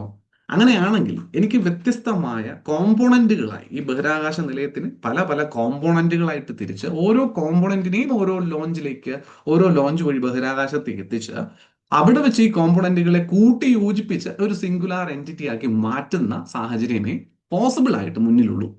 അപ്പൊ ഇതിന് എനിക്ക് ബഹിരാകാശത്ത് വെച്ച് രണ്ട് വ്യത്യസ്തമായ ഉപഗ്രഹങ്ങളെ കൂട്ടി യോജിപ്പിക്കാനുള്ള സാങ്കേതിക വിദ്യ ആദ്യം ഡെവലപ്പ് ചെയ്യേണ്ടതുണ്ട്. ഇത് തന്നെയാണ് സ്പെഡെക്സ് ദൗത്യത്തിന്റെ പ്രാഥമിക ഒബ്ജക്റ്റീവ് എന്ന് പറയുന്നത്. പ്രൈമറി ഒബ്ജക്റ്റീവ് എന്താണ്? പ്രൈമറി ഒബ്ജക്റ്റീവ് രണ്ട് ബഹിരാകാശ എന്താ പറയാ ഉപഗ്രഹങ്ങളെ തമ്മിൽ ഇവിടെ ഇന്ത്യയിൽ നിന്നുകൊണ്ട് കൂട്ടി യോജിപ്പിക്കുവാൻ പറ്റുമോ ഇല്ലയോ എന്നുള്ളത് പരിശോധിക്കുവാണ് നമ്മൾ. കിട്ടുന്നുണ്ടോ? അതായത് ഇൻ സ്പേസ് ഡോക്കിംഗ്, എന്താ ഇതിനെ പറയാ? ഇൻ സ്പേസ് ഡോക്കിംഗ് എന്ന് പറയും. ആ ഒരു ഇൻ സ്പേസ് ഡോക്കിംഗ് എന്ന് പറയുന്ന ഒരു സാങ്കേതിക വിദ്യ, ടെക്നോളജി നമുക്ക് സ്വായക്തമായിട്ടുണ്ടോ, അത് നമുക്ക് പ്രോപ്പറായിട്ട് എക്സിക്യൂട്ട് ചെയ്യാൻ പറ്റുമോ എന്നുള്ള പരീക്ഷണാർത്ഥം നടത്തുന്ന ഒരു ടെക്നോളജി ഡെമോൺസ്ട്രേറ്റർ മിഷനാണ് ഏത് മിഷൻ? സ്പെഡെക്സ് മിഷൻ എന്ന് പറയുന്നത്. PSLV-C60 എന്ന ലോഞ്ച് ചെയ്ത സ്പെഡെക്സ് മിഷൻ. ക്ലിയർ ആവുന്നുണ്ടോ? That is SpaDeX mission. ഈ ഒരു ടെക്നോളജി എന്തിനു വേണ്ടിയിട്ട് ലോഞ്ച് ചെയ്യുന്നതെന്ന് വെച്ചാൽ അതിലൊരു പ്രാഥമികമായിട്ടുള്ള ഒരു റോളാണ് ഞാൻ ഈ പറഞ്ഞ ഭാരതീയ അന്തരീക്ഷ സ്റ്റേഷൻ എന്ന് പറയുന്നത് കേട്ടോ. ഭാരതീയ അന്തരീക്ഷ സ്റ്റേഷനിൽ ഈ ബഹിരാകാശ നിലയം, നമ്മുടെ സ്വന്തം ബഹിരാകാശ നിലയം നിർമ്മിക്കാൻ വേണ്ടി മാത്രമൊന്നുമല്ല ഈ ഒരു ദൗത്യം വേണ്ടത്. നമുക്ക് ഭാവിയിൽ വലുപ്പമേറിയ സാറ്റലൈറ്റുകൾ നിർമ്മിക്കേണ്ട സാഹചര്യം ഉണ്ടെങ്കിലോ, ചെറിയ സാറ്റലൈറ്റുകളിലൂടെയുള്ള ലോഞ്ച് നമ്മുടെ GSLV പോലുള്ള വലിയ സാറ്റലൈറ്റ് ലോഞ്ച് വർക്കുകളിൽ നടത്തുന്ന ലോഞ്ചിനേക്കാൾ ഒരുപാട് കോസ്റ്റ് എഫക്റ്റീവ് ആകുന്ന സാഹചര്യം വരുമ്പോഴൊക്കെ എനിക്ക് ഒന്നിൽ കൂടുതൽ ലോഞ്ചസ് നടത്തിക്കൊണ്ട് ഒരു സാറ്റലൈറ്റിനെ ബഹിരാകാശത്ത് ഉണ്ടാക്കിയെടുക്കാൻ സാധിക്കുകയാണെങ്കിൽ അതിനൊരു പോസിറ്റീവ് സൈഡ് ഉണ്ട്, അതിലൊരു എക്കണോമിക് സൈഡ് ഉണ്ട്. ശരിയല്ലേ? അപ്പൊ ഇതൊക്കെ സാധ്യമാക്കാൻ പറ്റും എന്നുള്ളതാണ്. അതുപോലെ നമ്മൾ ഇനി ചന്ദ്രയാൻ 4 ഒക്കെ പോലുള്ള ദൗത്യങ്ങളെ പ്ലാൻ ചെയ്യുന്നുണ്ട്. അതൊക്കെ പൈലറ്റ് പ്രൊജക്റ്റ് ആയിട്ട് പൈപ്പ് ലൈനിൽ നിൽക്കുന്നുണ്ട്. പൈലറ്റ് അല്ല, പൈപ്പ് ലൈൻ പ്രൊജക്ട് പോലെ എന്ന രീതിയിൽ നിൽക്കുന്നുണ്ട്. ഇപ്പോൾ മൂണിൽ നിന്ന് സാമ്പിൾസ് റിട്ടേൺ ചെയ്യാൻ ഇപ്പൊ ചൈന അങ്ങനെ ചെയ്തിട്ടുണ്ടെന്ന് പറയുന്നുണ്ട്. അപ്പൊ അതുപോലെ നമുക്കും ചന്ദ്രനിൽ നിന്ന് സാമ്പിൾസ് കളക്ട് ചെയ്യാനും അതിനെ തിരികെ കൊണ്ടുവരാനുള്ള ഒരു സാധ്യത ഉണ്ടാക്കുക. അപ്പൊ ഇങ്ങനെയുള്ള പല ആംബിഷ്യസ് ആയിട്ടുള്ള അപ്കമിങ് പ്രൊജക്ടുകൾക്കും ഈ ഒരു സാങ്കേതിക വിദ്യ നമ്മളെ സഹായിക്കും. ഏത്? ഇൻ സ്പേസ് ഡോക്കിംഗ്, ബഹിരാകാശത്ത് വെച്ച് രണ്ട് ഉപഗ്രഹങ്ങളെ തമ്മിൽ സക്സസ്ഫുള്ളി ബന്ധിപ്പിക്കാൻ സാധിക്കുക എന്ന ആ ഒരു സാങ്കേതിക വിദ്യ നമ്മളെ വല്ലാണ്ട് സഹായിക്കും എന്നത് മുന്നിൽ കണ്ടിട്ടാണ് തദ്ദേശീയമായി ഈ ഒരു സാങ്കേതിക വിദ്യ ഡെവലപ്പ് ചെയ്യുവാനും അത് ഡെമോൺസ്ട്രേറ്റ് ചെയ്യുവാനുമായിട്ട് ഇങ്ങനെ ഒരു ദൗത്യം നമ്മൾ നിറവേറ്റിയതെന്നുള്ളതാണ്. പിടികിട്ടുന്നുണ്ടോ? Right. So through this mission, India is marching towards becoming the fourth country in the world to have space docking technology. Space docking ചെയ്തിട്ടുള്ളതല്ല, സ്പേസ് ഡോക്കിംഗ് സാങ്കേതിക വിദ്യയുള്ള നാലാമത്തെ രാജ്യമായിട്ട് ആര് മാറും? ഇന്ത്യ മാറും എന്നുള്ളത് മനസ്സിലാക്കുക. ഇപ്പൊ നമ്മൾ ഓൾറെഡി നേരത്തെ സൂചിപ്പിച്ച അന്താരാഷ്ട്ര നിലയമുണ്ടല്ലോ, ബഹിരാകാശ നിലയം ISS. ഈ ഇന്റർനാഷണൽ സ്പേസ് സ്റ്റേഷൻ എന്ന് പറയുന്നത് പേരിൽ തന്നെ കിടപ്പുണ്ട്. അതൊരു ഇന്റർനാഷണൽ എന്താ പറയാ ദേശീയമാണ്. അതായത് ഒന്നിൽ കൂടുതൽ ദേശങ്ങളുടെ കൂട്ടായ്മയുടെ ഫലമായിട്ടുണ്ടായതാണ് ഇന്റർനാഷണൽ സ്പേസ് സ്റ്റേഷൻ, അല്ലെ? ഏതൊക്കെ രാജ്യങ്ങളുടെ? സ്വാഭാവികമായിട്ടും USA ഉണ്ടാവും, റഷ്യ ഉണ്ടാവും, പിന്നെ ഉള്ളത് യൂറോപ്പും ജപ്പാനും കാനഡയുമാണ്. Europe, Japan, Canada, US and Russia, ഈ രാജ്യങ്ങളുടെ സംയോജിതമായിട്ടുള്ള ഒരു എഫേർട്ടാണ് ഇന്റർനാഷണൽ സ്പേസ് സ്റ്റേഷൻ എന്ന് പറയുന്നത്. നമുക്ക് ഈ ബഹിരാകാശത്ത് ഇന്ന് കാണുന്ന ഒരു നിലയം എന്ന് പറയുന്നത്. പക്ഷെ ഈ ഒരു നിലയത്തിന്റെ ഓപ്പറേഷണൽ എന്താ പറയാ കാലാവധി തീരാറാവുന്നുണ്ട്. 2030 മറ്റുമാണ് അതിന്റെ ഓപ്പറേഷൻസ് പൂർണ്ണമായി നിലയ്ക്കുകയും അത് ഭൂമിയിലേക്ക് തന്നെ കൊണ്ടുവന്ന് നശിപ്പിച്ചു കളയുന്ന ഒരു സാഹചര്യം ഒക്കെയാണ് പ്ലാൻ ചെയ്യുന്നത്. ആൻഡ് ആ ഒരു ദൗത്യത്തിന്റെ ഭാഗമായിട്ട് ഈ ISSന്റെ ഭാഗമായിട്ടുള്ള റഷ്യയുടെ കോൺട്രാക്ട് ഇന്ന് പുറത്തു പോകും. അതിനു മുമ്പ് 2026 മറ്റോ അത് പുറത്തു പോകുന്നുണ്ട്. അതുകൊണ്ട് Russia will not be part of that, എന്താ പറയാ ഒരു ഡിസ്മാൻഡ്ലിങ്ങിന്റെ സമയം റഷ്യ ISSന്റെ ഭാഗമായിരിക്കില്ല എന്നുള്ളതാണ് അറിയാൻ സാധിക്കുന്നത്. ബട്ട് എനിഹൗ ഒന്ന് ജസ്റ്റ് ഒന്ന് അറിഞ്ഞിരിക്കാം. അതുപോലെ അപ്പൊ ISS എന്ന് പറയുന്ന ഒരു നിലയം നമുക്കുണ്ട്. അതുപോലെ ചൈനയുടേതായ ഒരു ഓൺ സ്പേസ് സ്റ്റേഷൻ പറയുന്നുണ്ട്, ടിയാങ്കോങ് എന്ന് പറയുന്ന ഒരു സ്പേസ് സ്റ്റേഷൻ പറയുന്നുണ്ട്. അപ്പൊ എന്തുകൊണ്ട് ഇന്ത്യക്ക് കൂടി ഇനിയിപ്പോ ഈ ഇന്റർനാഷണൽ സ്പേസ് സ്റ്റേഷൻ കൂടി പിന്നെ നമ്മൾ തിരിച്ചു കൊണ്ടുവന്ന് നശിപ്പിച്ചു കഴിഞ്ഞാൽ പിന്നെ ഈ അന്താരാഷ്ട്ര കൊളാബറേഷൻസിൽ ഒരു ഒറ്റ സ്പേസ് സ്റ്റേഷൻ എന്നതിന് പകരം മിക്കവാറും പല രാജ്യങ്ങളും അവരവരുടേതായ സ്പേസ് സ്റ്റേഷൻസ് ഒക്കെ ആയിട്ട് മുന്നോട്ട് പോകാനൊക്കെയുള്ള സാധ്യതയും വളരെ വലുതാണ്. നാലാമത്തെ വാർഫെയർ ഡയമെൻഷൻ എന്ന് പറയുന്ന ബഹിരാകാശം മാറിക്കൊണ്ടിരിക്കുന്നൊക്കെയാണ് പറയുന്നത്. അപ്പൊ അതുകൊണ്ട് ഇനി ബഹിരാകാശത്തും ക്ലെയിംസ് ഉണ്ടാവാൻ സാധ്യതയുണ്ട്. ഇതെന്റെ സ്ഥലം എന്ന് പറയുന്ന ക്ലെയിമിംഗ് ഒക്കെ ബഹിരാകാശത്തൊക്കെ വരാനുള്ള സാധ്യതയൊക്കെ വേണമെങ്കിൽ ഒരു പരിധി വരെ പറയാം. ബട്ട് എനിഹൗ നിലവിൽ അങ്ങനെയൊന്നുമില്ല കേട്ടോ. അപ്പൊ ഇതാണ് ഈ സ്പെഡെക്സ് ദൗത്യത്തിന്റെ ഒരു പ്രാഥമികമായിട്ടുള്ള ഇൻഫർമേഷൻസ് എന്ന് പറയുന്നത്. അപ്പൊ എന്താണ് ഇതിനകത്ത് ഇൻക്ലൂഡ് ചെയ്യപ്പെട്ടിരിക്കുന്ന ഈ രണ്ട് കോമ്പോണൻസ്, അവിടെ അവരെന്തൊക്കെയാണ് ചെയ്യുന്നത് എന്നുള്ളതും കൂടി നമുക്ക് മനസ്സിലാക്കാം. Objectives of this SpaceX mission is to develop and demonstrate the technology needed for Endeavour docking and undocking of two small spacecraft, SDX-01 and SDX-02. അപ്പൊ ഇതിൽ SDX-01 അവരൊരു പേര് കൂടി വിളിക്കുന്നുണ്ട് ചേസർ. അതുപോലെ SDX-02 ഒരു പേര് കൊടുക്കുന്നുണ്ട് ടാർഗറ്റ്. അപ്പൊ ടാർഗറ്റും ഉണ്ട് ചേസറും ഉണ്ട്, അല്ലെ? SDX-01 ആൻഡ് SDX-02 എന്ന രണ്ട് ചെറിയ സ്പേസ് ക്രാഫ്റ്റുകൾ അല്ലെങ്കിൽ രണ്ട് ചെറിയ ഉപഗ്രഹങ്ങളെ നമ്മളിവിടെ പ്ലാൻ ചെയ്യുന്നത്. ഇവ എവിടെ ഇൻക്ലൂഡ് ചെയ്തിരിക്കുന്നത് അല്ലെങ്കിൽ ഡിപ്ലോയ് ചെയ്തിരിക്കുന്നത് ഒരു ലോ എർത്ത് സർക്കുലർ ഓർബിറ്റിൽ തന്നെയാണ്. അപ്പൊ ഇവരെ ഡോക്ക് ചെയ്യുവാനും അൺഡോക്ക് ചെയ്യുവാനും സാധിക്കുമോ എന്നത് പരീക്ഷിക്കുക എന്നുള്ളതാണ് പ്രൈമറി ഒബ്ജക്റ്റീവ്. ഇതാണ് ഞാൻ നേരത്തെ സൂചിപ്പിച്ചത്. This is the primary objective. ശ്രദ്ധിച്ചോണം, PSCയിൽ ചോദ്യത്തിൽ വരുന്ന ഓരോ പദപ്രയോഗവും വളരെ ഇമ്പോർട്ടന്റ് ആണ്. പ്രൈമറി ഒബ്ജക്റ്റീവ് കൊണ്ട് തീരുന്നുണ്ടോ? പ്രൈമറി ഒബ്ജക്റ്റീവ് എന്ന് എടുത്ത് പറയണം എന്നുണ്ടെങ്കിൽ there should be some secondary objectives, right? അവിടെ ഇപ്പൊ എന്തായാലും സെക്കൻഡറി ഒബ്ജക്റ്റീവ് ഉണ്ടാവും, മറ്റ് ഒബ്ജക്റ്റീവുകൾ ഉണ്ടാവും. എന്തൊക്കെയാണ് സെക്കൻഡറി ഒബ്ജക്റ്റീവിൽ ഇൻക്ലൂഡ് ചെയ്തതെന്ന് അറിയോ? ഒന്ന്, demonstration of the transfer of electric power between the docked spacecraft. അതായത് ചേസറും ടാർഗറ്റും എന്ന് പറയുന്ന ഈ രണ്ടുപേരെയും തമ്മിൽ കണക്ട് ചെയ്യുവാൻ സാധിക്കുമോ എന്നുള്ളത് ആദ്യം പരിശോധിക്കുന്നു. And if they are successfully docked together, അവർ രണ്ടുപേരും കൃത്യമായി പരസ്പരം കൂട്ടിയോജിപ്പിക്കപ്പെട്ടാൽ ഓക്കെ, പ്രൈമറി ഒബ്ജക്റ്റീവ് വിജയിച്ചു എന്ന് പറയാം. ഇനി എന്ത് ചെയ്യാം? ഇനി ഈ പറയുന്ന വിജയിച്ചു എന്ന് പൂർണ്ണമായി പറയാൻ പറ്റില്ല, അൺഡോക്കും ചെയ്ത് നോക്കണ്ടേ? ഡോക്ക് ചെയ്തു, സക്സസ്ഫുൾ ആയി. അൺഡോക്ക് ചെയ്തു, അതും സക്സസ്ഫുൾ ആയി. എങ്കിൽ പ്രാഥമിക ഒബ്ജക്റ്റീവ് വിജയിച്ചു. നമ്മൾ ആ ഒരു സാങ്കേതിക വിദ്യ ഡെവലപ്പ് ചെയ്തു എന്നായി. രണ്ട്, ഇവനെ വീണ്ടും യോജിപ്പിച്ചിട്ട് അതുവഴി ഇലക്ട്രിക് പവറിന്റെ ട്രാൻസ്ഫർ ഒരു ഉപഗ്രഹത്തിൽ നിന്നും മറ്റൊന്നിലേക്ക്, അല്ലെങ്കിൽ ഇപ്പൊ SDX-01 നിന്ന് SDX-02 അല്ലെങ്കിൽ വൈസ് വേഴ്സ. അപ്പൊ ഇങ്ങനെ ഇലക്ട്രിക് പവറിന്റെ ട്രാൻസ്ഫർ പോസിബിൾ ആകുമോ എന്നുള്ളത് പരിശോധിക്കുകയാണ്. ജസ്റ്റ് ഡോക്ക് ചെയ്യുക മാത്രമല്ല, ഈ ഡോക്ക് ചെയ്ത രണ്ട് ഉപകരണങ്ങൾ തമ്മിൽ ഈ ഇലക്ട്രിക് പവറിന്റെ ട്രാൻസ്ഫർ പോസിബിൾ ആണോ എന്നുള്ളത് പരിശോധിക്കുന്നുണ്ട്. രണ്ടാമത്തെ സെക്കൻഡറി ഒബ്ജക്റ്റീവായിട്ട് പറയുന്ന ഒബ്ജക്റ്റീവ്സിലൊന്നാണ് കേട്ടോ ഇത്. അതുപോലെ കോമ്പോസിറ്റ് സ്പേസ് ക്രാഫ്റ്റ് കൺട്രോൾ എന്ന് പറഞ്ഞാൽ എന്താ? അതായത് ഇൻഡിവിജ്വലി SDX-01 SDX-02 ISROക്ക് കൺട്രോൾ ചെയ്യാൻ സാധിച്ചിട്ടുണ്ട്. ഇഫ് ദേ കമ്പൈൻ ടുഗെദർ, ഇവർ രണ്ടുപേരും ഒരുമിച്ച് കമ്പൈൻഡ് ആയതിനു ശേഷം ഇതൊരു സിംഗുലർ കോമ്പോസിറ്റ് യൂണിറ്റ് എന്ന് പറയാം. ഇതിനെന്ത് പറയാം? This is A singular composite unit എന്ന് പറയാം. അപ്പൊ ഈ ഒരു കോമ്പോസിറ്റ് യൂണിറ്റിനെ എനിക്കിനി കൺട്രോൾ ചെയ്യാൻ സാധിക്കുമോ? ഇതിനെ ഒരുമിച്ച് എനിക്കിനി മാനേജ് ചെയ്യാൻ പറ്റുമോ? എനിക്ക് വലത്തോട്ടോ ഇടത്തോട്ടോ റൊട്ടേറ്റ് ചെയ്യുവാനോ പോലുള്ള കാര്യങ്ങൾക്ക് ഇൻസ്ട്രക്ഷൻസ് കൊടുത്താൽ അത് അനുസരിക്കുമോ? കാരണം രണ്ട് വ്യത്യസ്തമായിട്ടുള്ള ഇൻഡിവിജ്വൽസ് ഇതിനകത്ത് കണക്റ്റഡ് ആണ്. ഇനി അവർ ഒരുമിച്ച് എന്താ പറയുക സിങ്ക്രണസ് ആയിട്ടുള്ള മൂവ്മെന്റുകൾ നടന്നാൽ മാത്രമേ ഉള്ളൂ എനിക്ക് കോമ്പോസിറ്റ് യൂണിറ്റിനെ കൺട്രോൾ ചെയ്യാൻ പറ്റുക. സോ അതിനുള്ള സാധ്യതയുണ്ടോ, അത് പോസിബിൾ ആണോ എന്നുള്ളത് പരിശോധിക്കുന്നു. അത് മാത്രമല്ലാണ്ട് പേലോഡ് ഓപ്പറേഷൻസ് ആഫ്റ്റർ അൺഡോക്കിംഗ്. എന്താ സംഭവം? ഈ പേലോഡ്സിനെ അൺഡോക്ക് ചെയ്തതിന് ശേഷം ഇൻഡിവിജ്വലി ഓപ്പറേറ്റ് ചെയ്ത് നോക്കുന്നു. കാരണം ഈ ഡോക്കിങ്ങിന് ശേഷം അവർ അൺഡോക്ക് ചെയ്തെടുത്ത് കഴിഞ്ഞിട്ട് ഇൻഡിവിജ്വലി ഇവരെ വീണ്ടും എനിക്ക് പഴയതുപോലെ കൺട്രോൾ ചെയ്യുവാൻ സാധിക്കുമോ, അല്ലെങ്കിൽ ഡോക്കിങ്ങിന് ശേഷം എന്തെങ്കിലും പ്രശ്നം ഇവർക്ക് ഉണ്ടാകുന്നുണ്ടോ എന്നുള്ളത് പരിശോധിക്കണ്ടേ. അതുകൊണ്ടാണ് അൺഡോക്ക് ചെയ്തിട്ട് വീണ്ടും ഓപ്പറേഷൻസ് ക്യാരി ഔട്ട് ചെയ്ത് നോക്കുന്നത്. പേലോഡ് ഓപ്പറേഷൻസ് വർക്ക് ആവുന്നുണ്ടോ ഇല്ലയോ എന്നുള്ളത് പരിശോധിക്കുന്നു. അപ്പൊ അതും സക്സസ്ഫുൾ ആണ് എങ്കിൽ നമ്മൾ ഈ അയച്ച ദൗത്യം പൂർണ്ണമായി വിജയിച്ചു എന്ന് പറയാം. And this was actually a successful mission. SpaDeX mission ഒരു പൂർണ്ണ വിജയകരമായിട്ടുള്ള ഒരു ദൗത്യമായിട്ട് തന്നെയാണ് നമ്മൾ കൺസിഡർ ചെയ്തിരിക്കുന്നത്. ഈ പറഞ്ഞ പരിപാടികളൊക്കെ നടന്നിട്ടുണ്ട്. Okay, right. ക്ലിയർ അല്ലേ ഇത്രയും പറഞ്ഞ കാര്യങ്ങൾ? Very good. ഇതിൽ ഉപയോഗിച്ചിരിക്കുന്ന കീ ടെക്നോളജീസ് കുറച്ച് ഡെപ്തിലുള്ള സാധനമാണ്. എന്നാലും ഈ പോയിന്റുകൾ ഒന്ന് നോട്ട് ചെയ്ത് വെച്ചിരുന്നാൽ മതി. പരീക്ഷയ്ക്ക് പോകുമ്പോൾ ഇതൊന്ന് നോക്കിയിട്ട് പോകാനായിട്ട് ശ്രദ്ധിക്കുക. എന്തൊക്കെ കീ ടെക്നോളജീസ് ഉപയോഗിച്ചിട്ടുണ്ട്, എന്തൊക്കെ ഇൻഡിജിനസ് ടെക്നോളജീസ് ഉപയോഗിച്ചിട്ടുണ്ട് എന്നൊക്കെ ഒന്ന് അറിഞ്ഞിരിക്കുന്നല്ല കേട്ടോ. SpaDeX include docking sensors such as laser range finder, rendezvous sensor, proximity and docking sensor for precise measurement of distance and altitude. അല്ലെ, ഉയരം അതുപോലെ അകലം എന്നിവയൊക്കെ മെഷർ ചെയ്യുന്നതിന് വേണ്ടിയിട്ടുള്ള കൃത്യമായിട്ടുള്ള സെൻസറുകൾ ഉപയോഗിച്ചിരിക്കുന്നു. അതിനകത്ത് എന്തൊക്കെയാണെന്നുള്ള എഴുതിയിട്ടുണ്ട്. LRF ലേസർ, റേഞ്ച് ഫൈൻഡർ, അതുപോലെ റെൻഡേവോ സെൻസർ, ഇങ്ങനെയുള്ള ആൾക്കാർ ഉപയോഗിച്ചിരിക്കുന്നുള്ളത് മനസ്സിലാക്കാം. അതുപോലെ mechanism entry sensor, docking initiate ചെയ്യുന്നതിന് വേണ്ടിയിട്ടുള്ള ഒരു സെൻസർ സിസ്റ്റമാണ് മെക്കാനിസം എൻട്രി സെൻസർ. അതുപോലെ വീഡിയോ മോണിറ്റർ, ഇത് കൃത്യമായിട്ട് റിയൽ ടൈം ഇമേജിംഗ് ചെയ്ത് ISROയിൽ ഇരിക്കുന്ന ഉദ്യോഗസ്ഥർക്ക് ഉൾപ്പെടെ കാണാൻ സാധിക്കുന്ന തരത്തിലുള്ള ഒരു വീഡിയോ മോണിറ്ററിംഗ് എക്വിപ്മെന്റ് ഉപയോഗിച്ചിരിക്കുന്നു.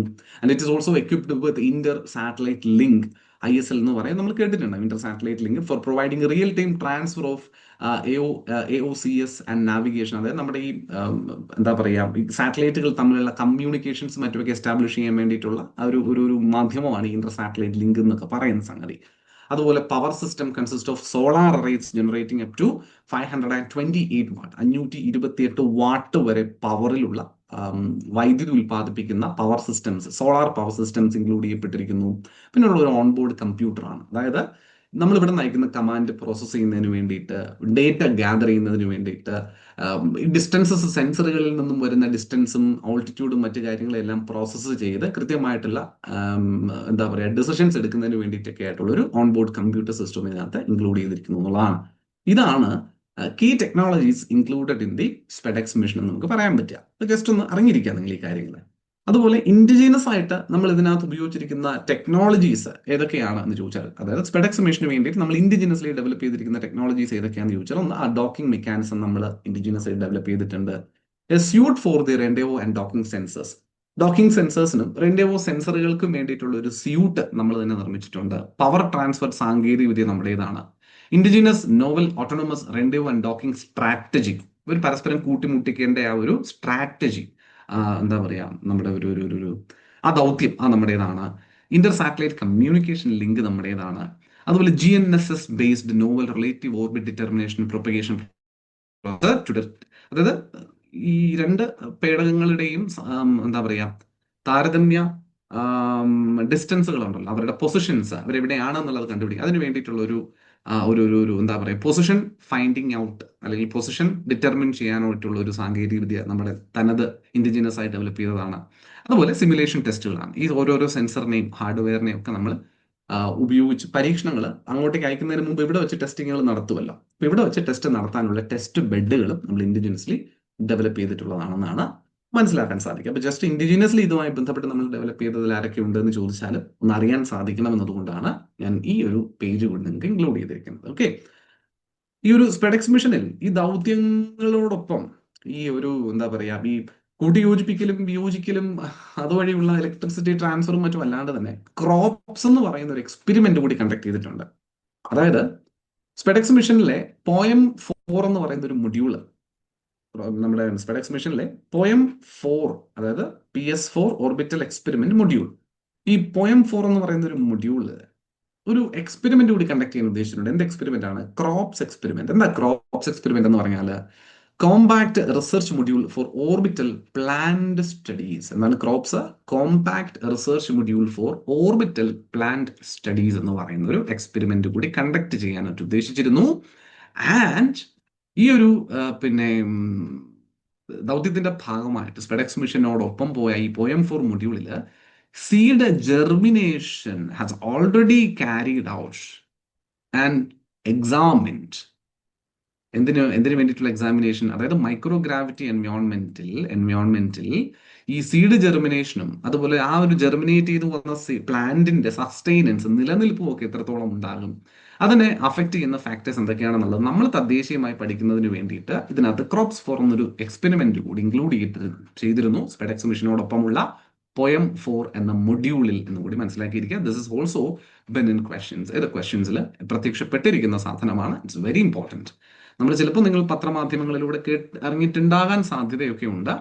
ഈ എന്താ പറയാ, പയർ വിത്ത് മുളപ്പിച്ചു ബഹിരാകാശത്ത് ISRO എന്നൊക്കെ പറഞ്ഞിട്ടൊക്കെ നിങ്ങൾ ചിലപ്പോൾ കേട്ടിട്ടുണ്ടാവുമായിരിക്കാം.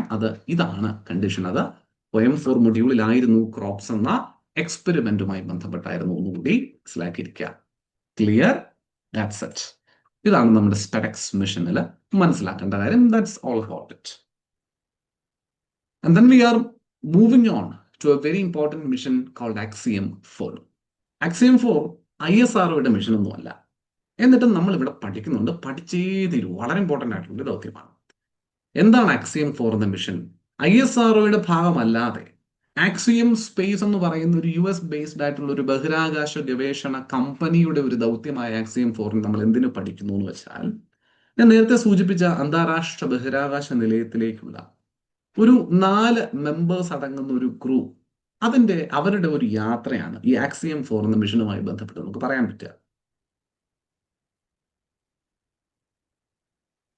ബഹിരാകാശ യാത്രക്കിടയിൽ ഈ 4 യാത്രികരെന്ന് പറയുന്നത്, ഈ 4 ബഹിരാകാശ സഞ്ചാരികളിൽ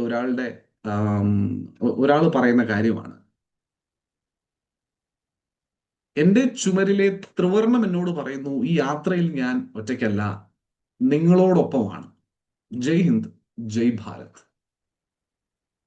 ഈ ഒരു പ്രയോഗം നടത്തിയ ഒരു മനുഷ്യൻ ഈ ദൗത്യത്തിന്റെ ഭാഗമാണെന്ന് പറയുമ്പോൾ സ്വാഭാവികമായിട്ടും നമുക്ക് മനസ്സിലാവും ഇതിലൊരു ഇന്ത്യക്കാരന്റെ പ്രസൻസ് ഉണ്ടെന്ന്. ശരിയല്ലേ? എന്റെ ചുമരിലെ ത്രിവർണം എന്ന് പറയുമ്പോൾ അത് ഇന്ത്യൻ ത്രിവർണ പതാകയെ സൂചിപ്പിക്കുന്നു. ജയ് ഹിന്ദെന്നും ജയ് ഭാരതം എന്നും ഒക്കെ പറയുമ്പോൾ സ്വാഭാവികം അത് ഇന്ത്യയെ സൂചിപ്പിക്കുന്നു.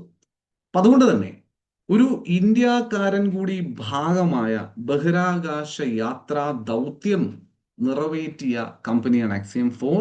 ആ ഒരു ദൗത്യമാണ് ആ ഒരു കമ്പനിയാണ് Axiom Space. ആ ഒരു ദൗത്യമാണ് Axiom-4 മിഷൻ. അതുകൊണ്ട് തന്നെ ഇത് ഇന്ത്യനെ സംബന്ധിച്ചിടത്തോളം ഒരു വളരെ ഇമ്പോർട്ടൻറ്റ് ദൗത്യമാണ്. അതുകൊണ്ട് മാത്രം വേറെ കാര്യങ്ങളുണ്ട്. അതായത് ഇപ്പൊ 1984 ഒരു ബഹിരാകാശ യാത്ര നടന്നിട്ടുണ്ട്. ഇന്ത്യക്കാരൻ ശ്രീ രാകേഷ് ശർമ്മ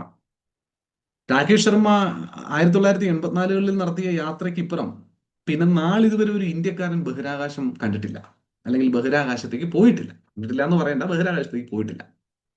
നിങ്ങൾ ചോദിക്കും, കൽപ്പന ചൗളയും പിന്നെ സുനിത വില്യംസ് ഒക്കെ പോയില്ല, അടുത്തിടെ പോലും സുനിത വില്യംസ് പോയി വന്നില്ല. സുനിത വില്യംസ് ഒക്കെ പോയിട്ടുണ്ടെങ്കിലും ഇവരാരും ഇന്ത്യക്കാരല്ല, ഇന്ത്യൻ വംശജരാണ്. ഇവരൊക്കെ ബഹിരാകാശ യാത്ര നടത്തുമ്പോൾ ഇവരാരും ഇന്ത്യൻ പാസ്പോർട്ടോ ഇന്ത്യൻ സിറ്റിസൺഷിപ്പോ ഉള്ളവരല്ല. അവരൊക്കെ അമേരിക്കൻ സിറ്റിസൺഷിപ്പിന്റെ ഭാഗമായിട്ടാണ് യാത്ര നടത്തിയിരിക്കുന്നത്. നിങ്ങൾ നോക്കിയാലും അറിയാം, അമേരിക്കനെ റെപ്രസെന്റ് ചെയ്ത് നടത്തിയ യാത്രകളാണ്. സുനിത വില്യംസിന്റെയോ കൽപ്പന ചൗളയുടെയോ ഒക്കെ കുപ്പായം നോക്കിക്കഴിഞ്ഞാൽ അവിടെ എല്ലാം കുപ്പായത്തിലെ പതാക അമേരിക്കൻ പതാകയാണ്.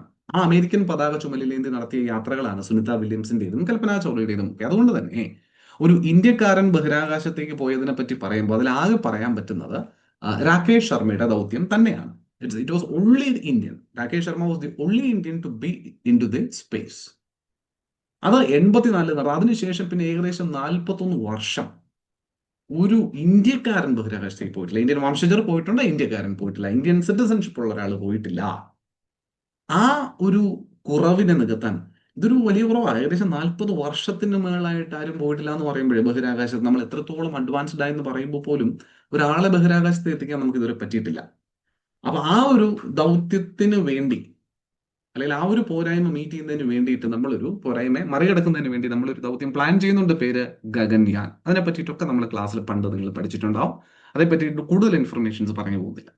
അപ്പൊ ഈ ഗഗൻയാൻ എന്ന ദൗത്യത്തിലേക്ക് പാർട്ടിസിപ്പൻസ് ആയിട്ട് ഗഗൻയാൻ ദൗത്യത്തിന്റെ ഭാഗമാകാൻ പോകുന്ന 4 ബഹിരാകാശ സഞ്ചാരികൾ ആരൊക്കെയെന്നൊക്കെ അടുത്തിടെ ISRO പബ്ലിക്കിനോട് റിവീൽ ചെയ്തിരുന്നു. ആ പബ്ലിക്കിനോട് റിവീൽ ചെയ്തിരുന്ന ബഹിരാകാശ സഞ്ചാരികളിൽ ഒരാളായ ശ്രീ ശുഭാൻശു ശുക്ല എന്ന മനുഷ്യൻ, ആരാണ്? ശ്രീ ശുഭാൻശു ശുക്ല എന്ന മനുഷ്യൻ ആക്സിയം 4 എന്ന ദൗത്യവുമായി ബന്ധപ്പെട്ട് പാർട്ടിസിപ്പേറ്റ് ചെയ്യപ്പെടുന്നു. ആക്സിയം സ്പേസ് എന്ന അമേരിക്കൻ കമ്പനി നാസ എന്ന അമേരിക്കയുടെ ബഹിരാകാശ ഗവേഷണ സ്ഥാപനവും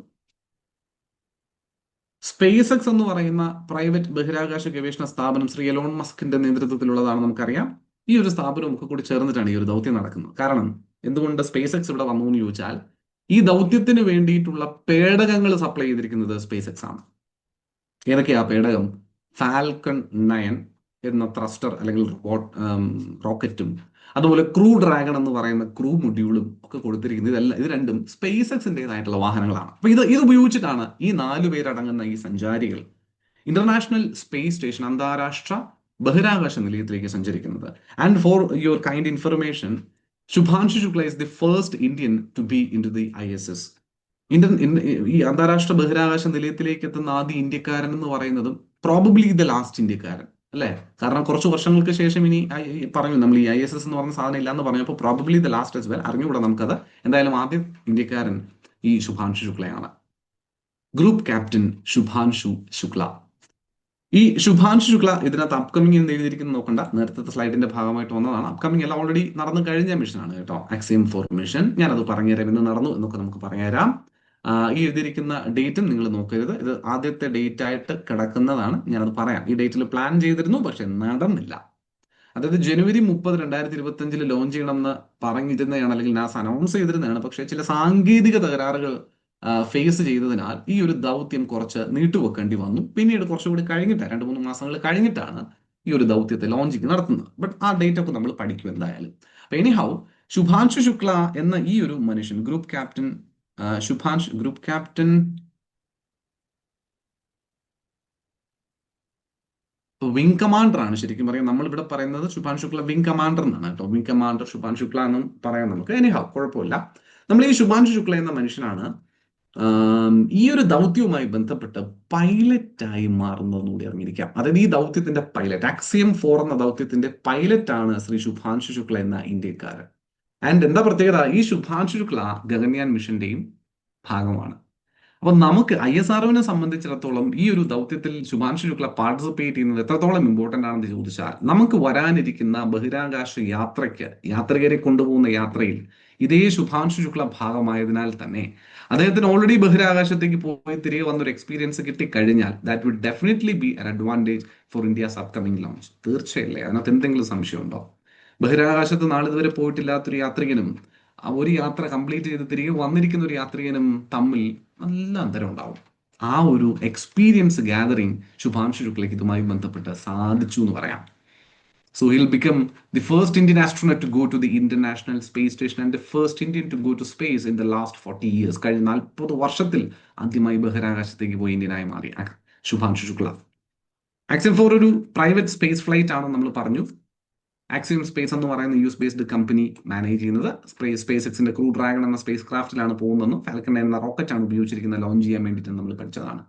ആൻഡ് ഇത് പല ഡേറ്റുകൾ പറഞ്ഞ് മാറ്റിവെക്കപ്പെടുകയുണ്ടായെങ്കിലും ഫൈനലി സക്സസ്ഫുള്ളി ഈ ഒരു ലോഞ്ച് നടക്കുന്നത് 2025 ജൂൺ 25 എന്ന് പറയുന്ന ദിവസത്തിലാണ് കേട്ടോ. Launch on 25th of June 2025. 2025 June 25 ഈ ഒരു ലോഞ്ച് സക്സസ്ഫുൾ ആയി കംപ്ലീറ്റ് ചെയ്യുന്നു. ശേഷം ജൂലൈ 15, 2025 ഒരു 18 ദിവസത്തെ ഇന്റർനാഷണൽ സ്പേസ് സ്റ്റേഷൻ സ്റ്റേ ഒക്കെ കഴിഞ്ഞിട്ട് നമ്മുടെ ക്രൂ തിരികെ ഭൂമിയിലേക്കും എത്തുന്നുണ്ട്. അപ്പോൾ തിരികെ എത്തുന്നത് ജൂലൈ 15, അങ്ങോട്ടേക്ക് പോകുന്നത് ജൂൺ 25 ആണെന്ന് അറിഞ്ഞിരിക്കാം. ഈ ഒരു ദൗത്യത്തിന്റെ ഭാഗമായി ഈ ഗഗൻയാൻ മിഷനിൽ ഉണ്ടായിരുന്ന മറ്റൊരാളെ കൂടി പരിഗണിച്ചിരുന്നു നമ്മുടെ ഗ്രൂപ്പ് ക്യാപ്റ്റൻ പ്രശാന്ത് ബാലകൃഷ്ണൻ നായർ കേട്ടോ. പ്രശാന്ത് ബാലകൃഷ്ണൻ നായർ ഒരു മലയാളിയാണ്. അദ്ദേഹത്തെ കൂടി ഈ മിഷന്റെ പേരിൽ പരിഗണിച്ചിരുന്നതാണ്. കാരണം ബാക്കപ്പ് ഒക്കെ ആയിട്ട് നമ്മൾ കൺസിഡർ ചെയ്യുമല്ലോ. ഇപ്പോൾ പോകുന്ന ഒരാൾക്ക് എന്തെങ്കിലും ദേഹാസ്വാസ്ഥ്യം ഉണ്ടായി പോകാൻ സാധിച്ചില്ല എന്നുണ്ടെങ്കിൽ മിഷൻ ഷുഡ് ഗോ ഓൺ എന്നുള്ളത് കൊണ്ട് പ്രശാന്ത് ബാലകൃഷ്ണൻ നായരെയും പരിഗണിച്ചിരുന്നു എന്നുകൂടി മിഷനുമായി ബന്ധപ്പെട്ടുള്ള ഇൻഫർമേഷനിൽ നിങ്ങൾ അറിഞ്ഞിരിക്കാനായിട്ട് ശ്രദ്ധിക്കുക കേട്ടോ. അങ്ങനെ വളരെ പ്രസ്റ്റീജിയസ് ആയിട്ട് ഈ ഒരു മിഷൻ എന്താ പറയുക, നമ്മുടെ ശുഭാംശു ശുക്ല കണ്ടക്ട് ചെയ്യുകയും തിരികെ എത്തുകയും ചെയ്തു. വല്ലാണ്ട് വല്ലാണ്ട് അഭിമാനത്തോടു കൂടി ഇന്ത്യ ഈ ഒരു ഭാരതപുത്രനെ സ്വീകരിക്കുകയും ചെയ്തു ദൗത്യത്തിന് ശേഷം എന്നൊക്കെ നമുക്ക് പറയാനും സാധിക്കും. അത്ര എളുപ്പമുള്ള ഒരു കാര്യമല്ല ഈ ഒരു യാത്ര എന്ന് പറയുന്നത്. അതെന്റെ ആദ്യപടി ഇന്ത്യയിലേക്ക് കൊണ്ടുവന്ന മനുഷ്യനായിട്ടെന്ന് നമുക്ക് പറയാൻ പറ്റും, ഈ ഒരു മോഡേൺ ഇന്ത്യയിലേക്ക്. അന്ന് പോയതൊരു എന്താ പറയാ, ഒരു ഒരു ഒരു പ്രൈമറി ഇന്ത്യ എന്ന് വേണമെങ്കിൽ പറയാമല്ലോ 84-ലെ യാത്ര എന്ന് പറയുന്നത്. മാത്രമല്ല അത് നമ്മൾ പോയതല്ല, ഒരു ഒരു റഷ്യൻ വാഹനത്തിലാണ്, ഒരു റഷ്യൻ 2 മെമ്പർ ക്രൂവിനോടൊപ്പം രാകേഷ് ശർമ്മയും കൂടി പോവുകയാണ് ചെയ്തതെന്നുള്ളതാണ്. അപ്പൊ ഇതിൽ കുറച്ചുകൂടി നമുക്ക് എന്താ റിയാലിറ്റിയിൽ റീസെന്റ് ആയിട്ട് നമുക്ക് ഉപയോഗിക്കാൻ പറ്റുന്ന ഒരു ഒരു ഒരു എന്താ പറയുക, ഒരു സപ്പോർട്ട് അല്ലെങ്കിൽ ഒരു ഇൻസൈറ്റ് നമുക്ക് ശുഭാൻ ശുക്ലയുടെ അടുത്ത് നിന്ന് കിട്ടും എന്നുള്ളതിൽ സംശയമില്ല എന്നുള്ളത്. Okay, so then comes certain projects called the Rumi 1 and Firefly. ഇത് രണ്ടും ISROയുടെ പ്രൊജക്റ്റ് അല്ല. ഇത് രണ്ടും ഇന്ത്യ അടുത്തിടെ സ്പേസ് സെക്ടറിൽ ഈ പ്രൈവറ്റ് പാർട്ടിസിപ്പൻസിന് പ്ലേ ചെയ്യാനുള്ള അനുമതി കൊടുത്തിട്ടുള്ളത് നിങ്ങൾക്ക് അറിയാം. അങ്ങനെയുള്ള ആ ഒരു അനുമതിയുടെ പശ്ചാത്തലത്തിൽ ആ അനുമതി എത്രത്തോളം ബെനിഫിഷ്യൽ ആകുന്നു എന്നതിന്റെ ഒരു സൂചനയായിട്ടാണ് റുമി 1 എന്ന് പറയുന്ന India's first reusable hybrid rocket launch നടക്കുന്നത്. 2024 ഓഗസ്റ്റ് 24 നടക്കുന്നത് കേട്ടോ ഈ ഒരു ലോഞ്ച്. തമിഴ്നാട് ബേസ്ഡ് ആയിട്ടുള്ള ഒരു സ്റ്റാർട്ടപ്പ് കമ്പനി ആയിട്ടുള്ള സ്പേസ് സോൺ ഇന്ത്യ എന്ന് പറയുന്ന കമ്പനി ലിമിറ്റഡ് ആയിട്ടുള്ള റിസോഴ്സസ് ഉപയോഗിച്ച് ലോഞ്ച് ചെയ്തിരിക്കുന്ന ഗ്ലോബൽ വാർമിംഗ്, ക്ലൈമറ്റ് ചേഞ്ച് പോലുള്ള പ്രശ്നങ്ങളെ പഠിക്കുന്നതിന് വേണ്ടിയിട്ടുള്ള ചില പേലോഡുകൾ അല്ലെങ്കിൽ സാറ്റലൈറ്റുകളെ വഹിച്ചുകൊണ്ട് നടത്തിയ യാത്രയാണ്, അല്ലെങ്കിൽ വഹിച്ചുകൊണ്ട് പോയ യാത്രയാണ് ഈ റൂമി 1 എന്ന് പറയുന്ന ലോഞ്ച്. ഓക്കെ, സോ ഇന്ത്യയുടെ ആദ്യത്തെ റീയൂസബിൾ ഹൈബ്രിഡ് റോക്കറ്റ് എന്ന രീതിയിൽ നമുക്ക് പരിഗണിച്ച് വാർത്തകളിൽ കണ്ടതാണ് റൂമി 1. പക്ഷെ അത് ISRO നിർമ്മിച്ചതൊന്നും അല്ല. ഇന്ത്യയുടെ ഒരു ഒരു സ്റ്റാർട്ടപ്പ് കമ്പനിയാണ്, തമിഴ്നാട് ബേസ്ഡ് ആയിട്ടുള്ള ഒരു സ്റ്റാർട്ടപ്പ് കമ്പനിയായ സ്പേസ് സോൺ ഇന്ത്യ ലോഞ്ച് ചെയ്ത ഒരു ദൗത്യമാണ് റൂമി 1 എന്ന് പഠിച്ച് അറിഞ്ഞിരുന്നോ ഇമ്പോർട്ടന്റ് ആണ്. Then we have something called Firefly. അതായത് ഒരു Bengaluru based Indian space tech startup ആയിട്ടുള്ള പിക്സൽ എന്ന് പറയുന്ന ഒരു കമ്പനി ഒരു ഒരു എന്താ പറയുക, ഒരു സാറ്റലൈറ്റ് കോൺസ്റ്റലേഷൻ പ്ലാൻ ചെയ്തു. സാറ്റലൈറ്റ് കോൺസ്റ്റലേഷൻ എന്ന് പറഞ്ഞാൽ ഒരു സാറ്റലൈറ്റ് അല്ലാണ്ട് ഒന്നിൽ കൂടുതൽ സാറ്റലൈറ്റുകളുടെ ഗ്രൂപ്പിങ്ങിനെയാണ് നമ്മൾ സാറ്റലൈറ്റ് കോൺസ്റ്റലേഷൻ എന്ന് പറയാം. അങ്ങനെ ഒരു സാറ്റലൈറ്റ് കോൺസ്റ്റലേഷൻ ലോഞ്ച് ചെയ്തു. ആ ലോഞ്ചിന് വിളിച്ച പേരാണ് ഫയർഫ്ലൈ. 3 ഹൈപ്പർ സ്പെക്ട്രൽ ഇമേജിംഗ് സാറ്റലൈറ്റുകൾ ഇൻക്ലൂഡ് ചെയ്യുന്ന ഒരു പ്രൊജക്ട്, ദാറ്റ് ഈസ് ഫയർഫ്ലൈ. പക്ഷെ ഇത് ലോഞ്ച് ചെയ്തത് ഇന്ത്യക്കകത്തുനിന്നല്ല. നമുക്കറിയാം USA-ൽ നിന്നാണ് ലോഞ്ച് ചെയ്തിരിക്കുന്നത്. ലോഞ്ച് ചെയ്ത വാഹനം സ്പേസ് എക്സിന്റെ തന്നെ ഫാൽക്കൺ 9 ആണ്. അപ്പൊ അതുകൊണ്ട് ഇത് ഇന്ത്യക്കുള്ളിൽ നിന്ന് ISROയുടെ ഏതെങ്കിലും വാഹനത്തിലോ മറ്റോ ലോഞ്ച് ചെയ്തതോ, ഇന്ത്യക്കുള്ളിൽ തദ്ദേശീയമായി വികസിപ്പിച്ച വാഹനത്തിൽ ലോഞ്ച് ചെയ്തൊന്നുമല്ല. ഫയർഫ്ലൈ എന്ന കോൺസ്റ്റലേഷനെ ഫാൽക്കൺ 9 എന്ന റോക്കറ്റിലാണ് US-ൽ നിന്ന് ലോഞ്ച് ചെയ്തിരിക്കുന്നത്. പക്ഷേ it's A Bangalore based company എന്നുകൂടി അറിഞ്ഞിരിക്കാം. ഓക്കെ, ഫയർഫ്ലൈ എന്ന launch. Then we have NVS-02 mission. എന്താണ് NVS-02 മിഷൻ? GSLV F-15 നടന്നിരിക്കുന്ന മിഷനാണ്. ഇതുവരെ നമ്മൾ കണ്ടതെല്ലാം PSLVയുടെ ദൗത്യങ്ങളായിരുന്നു അല്ലെ, ലേറ്റസ്റ്റ് ആയിട്ട് നടന്ന ദൗത്യങ്ങൾ. എന്നാൽ ലേറ്റസ്റ്റ് ആയിട്ട് നടന്ന ദൗത്യങ്ങളിൽ ചിലത് നമ്മുടെ ജിയോ സിൻക്രണസ് സാറ്റലൈറ്റ് ലോഞ്ച് വെഹിക്കിളായ GSLV-യിലും നടക്കാറുണ്ട്. GSLV-യിൽ നമ്മൾ എപ്പോഴും പേര് കേട്ടിരിക്കുന്നത് മാർക്ക് 3 എന്ന് പറയുന്ന ബാഹുബലിയാണ്. മിക്കവാറും ലോഞ്ചിലെല്ലാം നമ്മൾ പഠിച്ചിരിക്കുന്നത് GSLV മാർക്ക് 3, അതിന്റെ തന്നെ പല വേരിയന്റുകളെ പറ്റിയിട്ടായിരിക്കും. ബാഹുബലി എന്ന് വിളിക്കുന്ന GSLV മാർക്ക് 3. എന്നാൽ ഇത് GSLV-യുടെ F-15 എന്ന് പറയുന്ന ഒരു വ്യത്യസ്തമായ ഒരു പേടകമാണ് NVS-02 എന്നൊരു മിഷന് വേണ്ടിയിട്ട് ഉപയോഗിച്ചിരിക്കുന്നത്. എന്താണ് ഈ ഒരു മിഷൻ എന്നുള്ളത് നോക്കാം. ഇതിന്റെ ഏറ്റവും ആദ്യത്തെ പ്രത്യേകത PSC പെർസ്പെക്റ്റീവിൽ പറയുവാണെങ്കിൽ ISROയുടെ 100ാമത്തെ ലോഞ്ച്, സതീഷ് ധവാൻ സ്പേസ് സെന്ററിൽ നിന്നുള്ള 100ാമത്തെ ലോഞ്ചാണ് ഈ പറയുന്ന NVS-02 സാറ്റലൈറ്റ് ലോഞ്ച് എന്ന് പറയുന്നത്. അപ്പൊ അത് തന്നെ ആദ്യത്തെ ഒരു PSC ഇമ്പോർട്ടൻസ് ആണ്.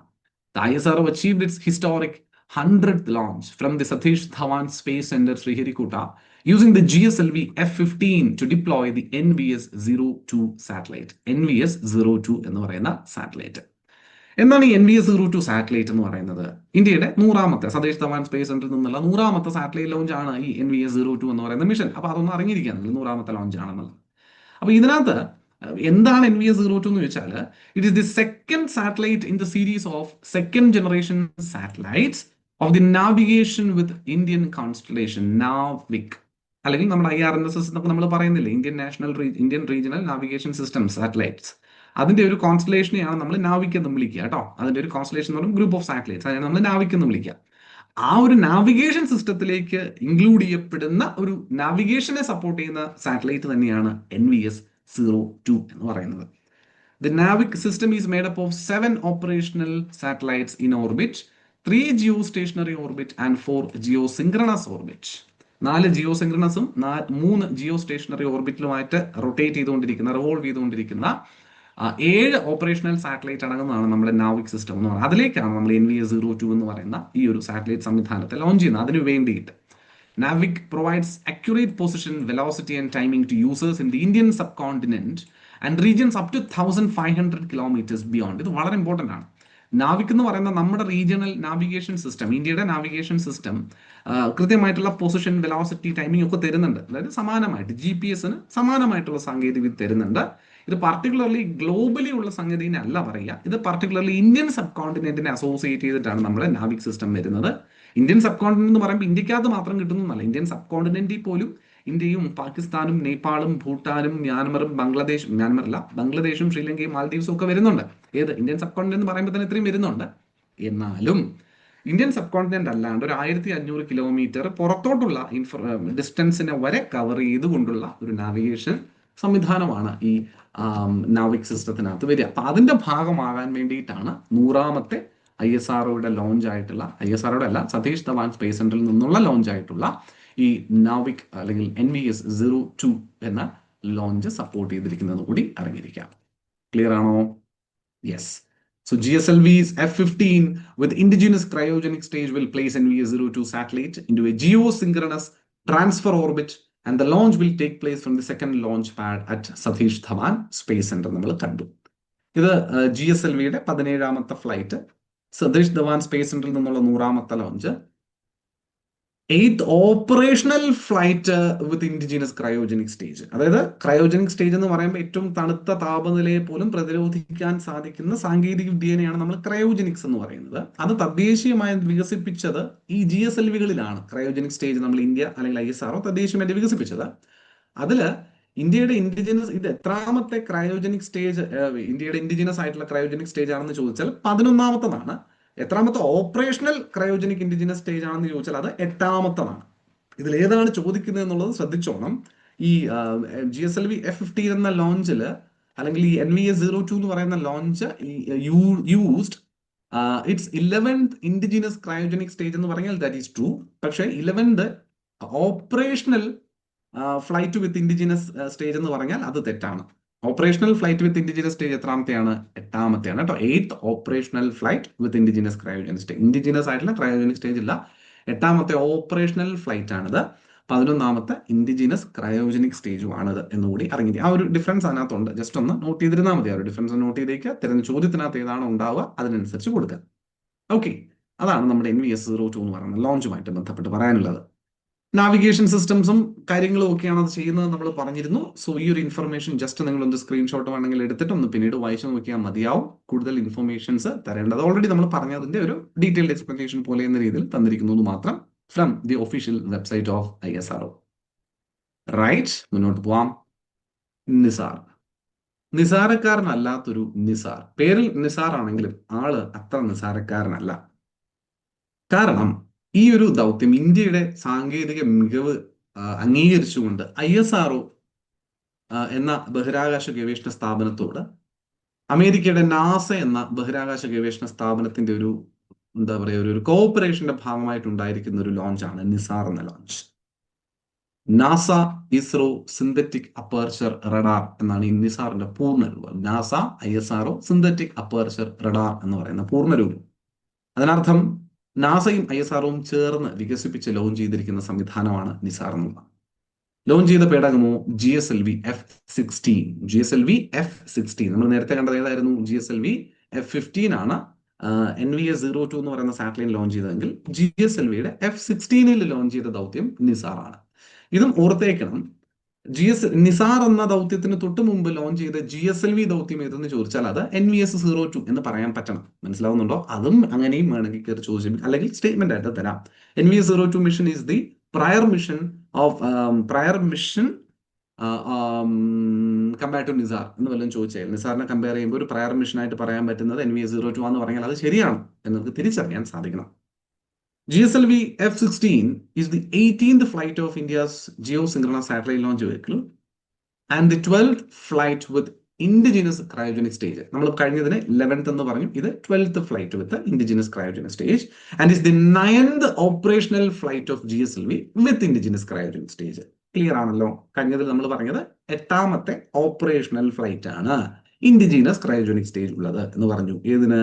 GSLV F-15ന്റെ ലോഞ്ച്, NVS-02ന്റെ ലോഞ്ച്. ഇത് F-16 ആണ്, NVS-02 കഴിഞ്ഞിട്ടുള്ള ലോഞ്ച് ആണ്. അതുകൊണ്ട് തന്നെ ഇത് 12ാമത്തെ ഫ്ലൈറ്റ് ആണ് ഇൻഡിജിനസ് ക്രയോജനിക് സ്റ്റേജ് ഉള്ളത്. ശരി. എത്രാമത്തെ ഓപ്പറേഷണൽ ഫ്ലൈറ്റ്?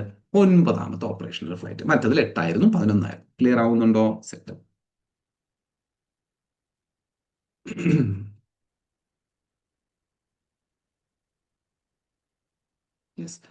ഇനി GSLV F-16 എന്ന് പറയുന്ന mission, it is the first mission with GSLV to sun synchronous polar orbit. Sun synchronous ആയിട്ടുള്ള, സൂര്യനുമായി സിങ്ക്രണൈസ്ഡ് ആയിട്ടുള്ള പോളാർ ഓർബിറ്റിലേക്ക് ലോഞ്ച് ചെയ്ത ആദ്യ GSLV മിഷൻ ആണ് ഈ GSLVയുടെ F-16. ഇതൊന്നും ഓർത്ത് വെച്ചേക്കണം. GSLV F-16 mission is the first mission with GSLV to the sun synchronous polar orbit. Sun synchronous ആയിട്ടുള്ള, സൂര്യന് സിങ്ക്രണൈസ്ഡ് ആയിട്ടുള്ള ഓർബിറ്റിലേക്ക് ലോഞ്ച് ചെയ്ത ആദ്യ GSLV മിഷൻ ആണ് GSLV F-16 എന്ന് ഓർത്തിരിക്കുക. GSLV F-16 with indigenous cryogenic stage will place NISAR satellite into a sun-synchronous polar orbit. Launch is planned from the second launch pad at the Satish Dhawan Space Center, Sriharikota. അപ്പോൾ നാസയും ISROയും participant ആയിരിക്കുന്ന ഈ launch നടക്കുന്നത് എവിടെ നിന്ന് തന്നെയാണ്? Indian മണ്ണിൽ നിന്ന് തന്നെയാണ്. അത് ശ്രദ്ധിച്ചേക്കണം. എവിടെ നിന്ന് തന്നെയാണ്? സതീഷ് ധവാൻ സ്പേസ് സെന്ററിൽ നിന്ന് തന്നെയാണ് ഈ ഒരു ലോഞ്ചും നിറവേറ്റപ്പെടുന്നത് എന്ന് കൂടി അറിഞ്ഞിരിക്കുക. And is launched to a sun synchronous polar orbit. ശ്രദ്ധിക്കുക. And it is launched in to a sun synchronous polar orbit. Sun synchronise polar ഓർബിറ്റിലേക്കാണ് നമ്മൾ എന്ത് ചെയ്യുന്നത്? ലോഞ്ച് ചെയ്യുന്നത്. ഓൾറെഡി നമ്മളിത് പറഞ്ഞതാണ്. 102ാമത്തെ ലോഞ്ച് ഫ്രം ശ്രീഹരിക്കോട്ട, 18ാമത്തെ ഫ്ലൈറ്റ്, 12ാമത്തെ ഇൻഡിജിനസ് ക്രയോജനിക് സ്റ്റേജ്, 9ാമത്തെ ഓപ്പറേഷണൽ ഇൻഡിജിനസ് ക്രയോജനിക് സ്റ്റേജ് എന്നൊക്കെ നമ്മൾ കണ്ടു. NISAR is the first of its kind. ഇനി ആരാണ് നിസാർ എന്ന് കൂടി മനസ്സിലാക്കിയിരിക്കുക. നിസാറിനെ ഇവിടെ ലോഞ്ച് ചെയ്യുന്നു, ആര് ലോഞ്ച് ചെയ്യുന്നു പോലുള്ള ഇൻഫർമേഷൻസ് നമ്മൾ കണ്ടു. ഇനി എന്താണ് നിസാർ എന്ന് അറിയണ്ടേ? NISAR is the first of its kind mission jointly developed by ISRO and NASA for microwave imaging purpose globally.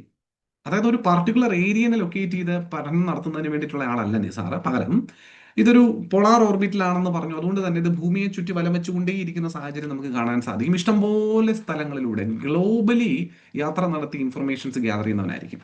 And it carries an L-band and S-band synthetic aperture radar with capability to acquire fully polarimetry and ferrometric data. Interferometric data. അതായത് ഇപ്പൊ നമ്മുടെ global ക്ലൈമറ്റിന്റെ conditions, atmospheric conditions, ഇതൊക്കെ പഠിക്കുന്നതിന് വേണ്ടിയിട്ട് 2 synthetic aperture റഡാറുകൾ, ഒരു L-band റഡാറും ഒരു S-band റഡാറും include ചെയ്തുകൊണ്ട് സഞ്ചരിച്ചുകൊണ്ടിരിക്കുന്ന ഒരു ദൗത്യമാണ് നമ്മുടെ നിസാർ എന്ന് പറയുന്നത്.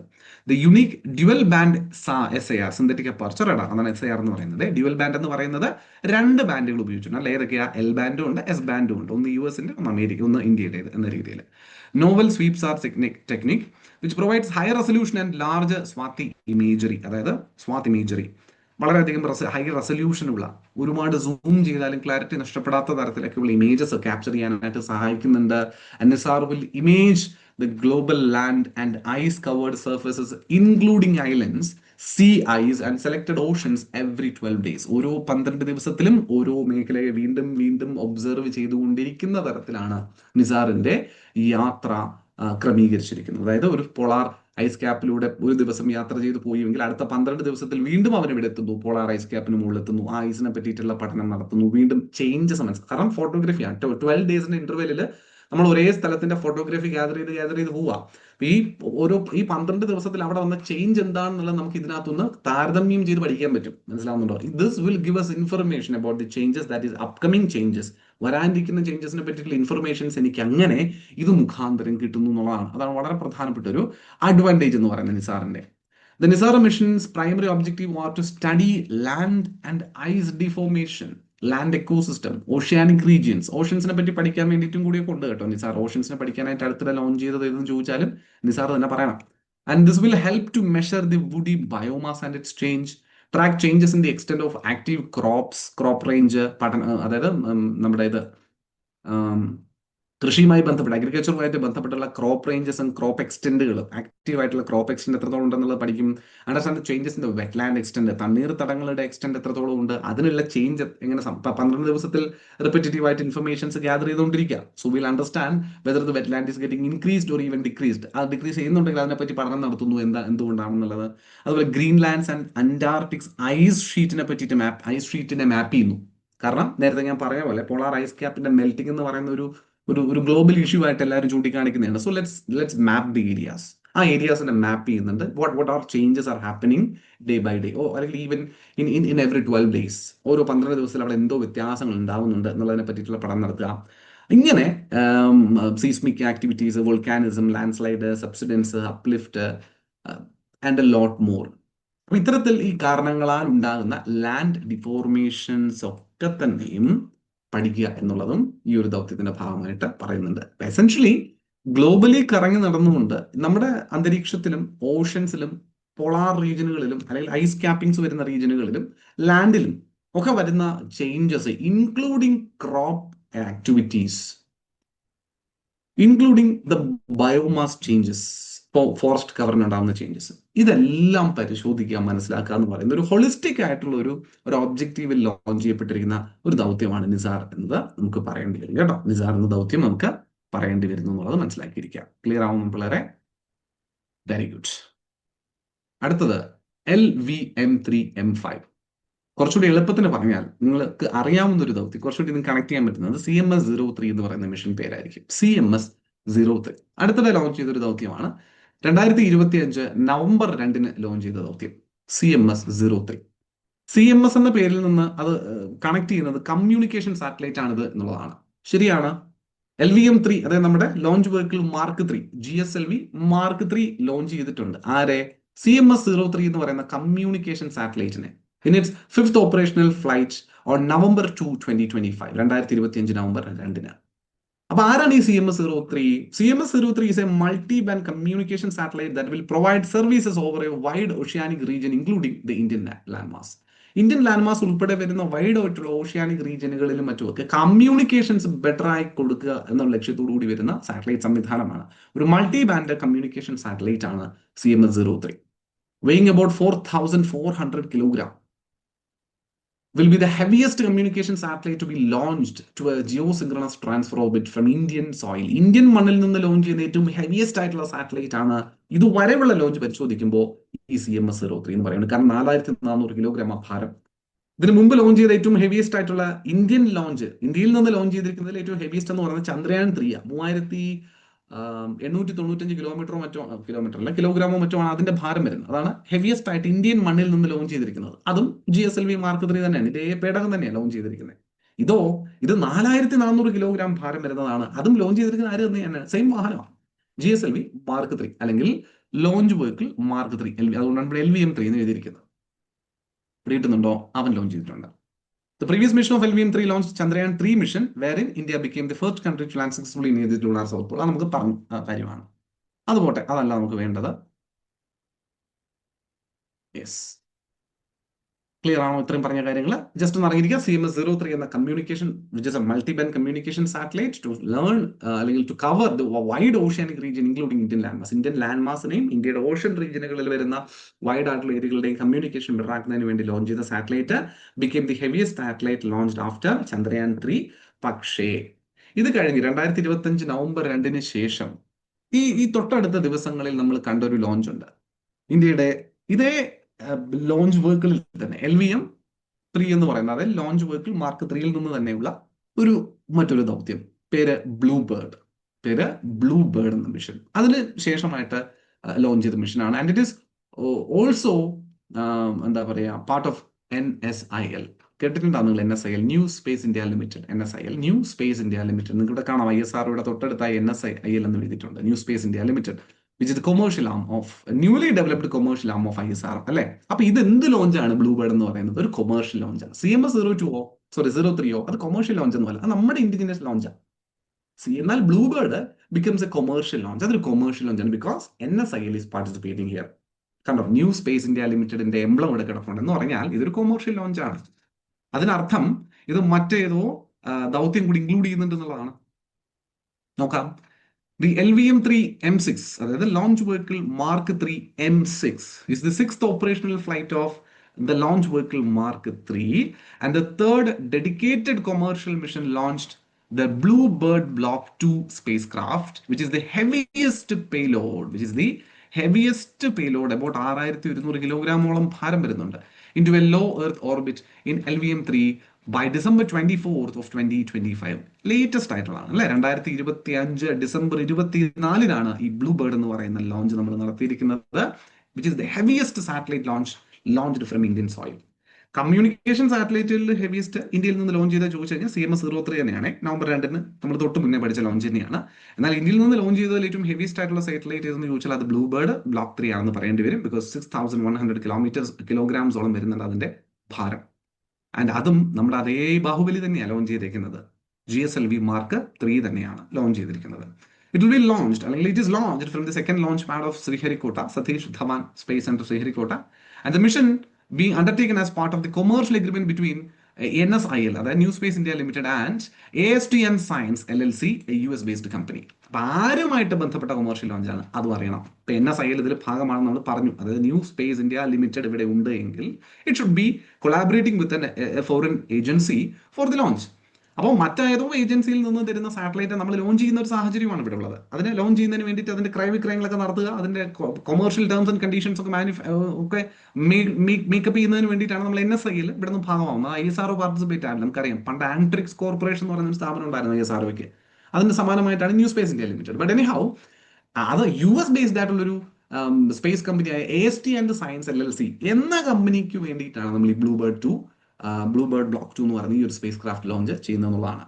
The Bluebird Block 2 mission is part of a global low Earth orbit constellation to provide direct to mobile connectivity through satellites. അതായത് നമ്മൾ ഇന്ന് മൊബൈൽ അല്ലെങ്കിൽ ടെലിഫോൺ കണക്ടിവിറ്റികളൊക്കെ ആശ്രയിക്കപ്പെടുന്നത് മൊബൈൽ ടവറുകളാണല്ലോ. ഇഷ്ടംപോലെ ടവറുകൾ നമുക്കറിയാം. ഈ ടവർ ലൊക്കേഷൻസ് ഇല്ലാത്ത സ്ഥലങ്ങളിൽ കമ്മ്യൂണിക്കേഷൻ വളരെ ബുദ്ധിമുട്ടാണ്, നെറ്റ്വർക്ക് റിസപ്ഷൻ വളരെയധികം ബുദ്ധിമുട്ടാണ്.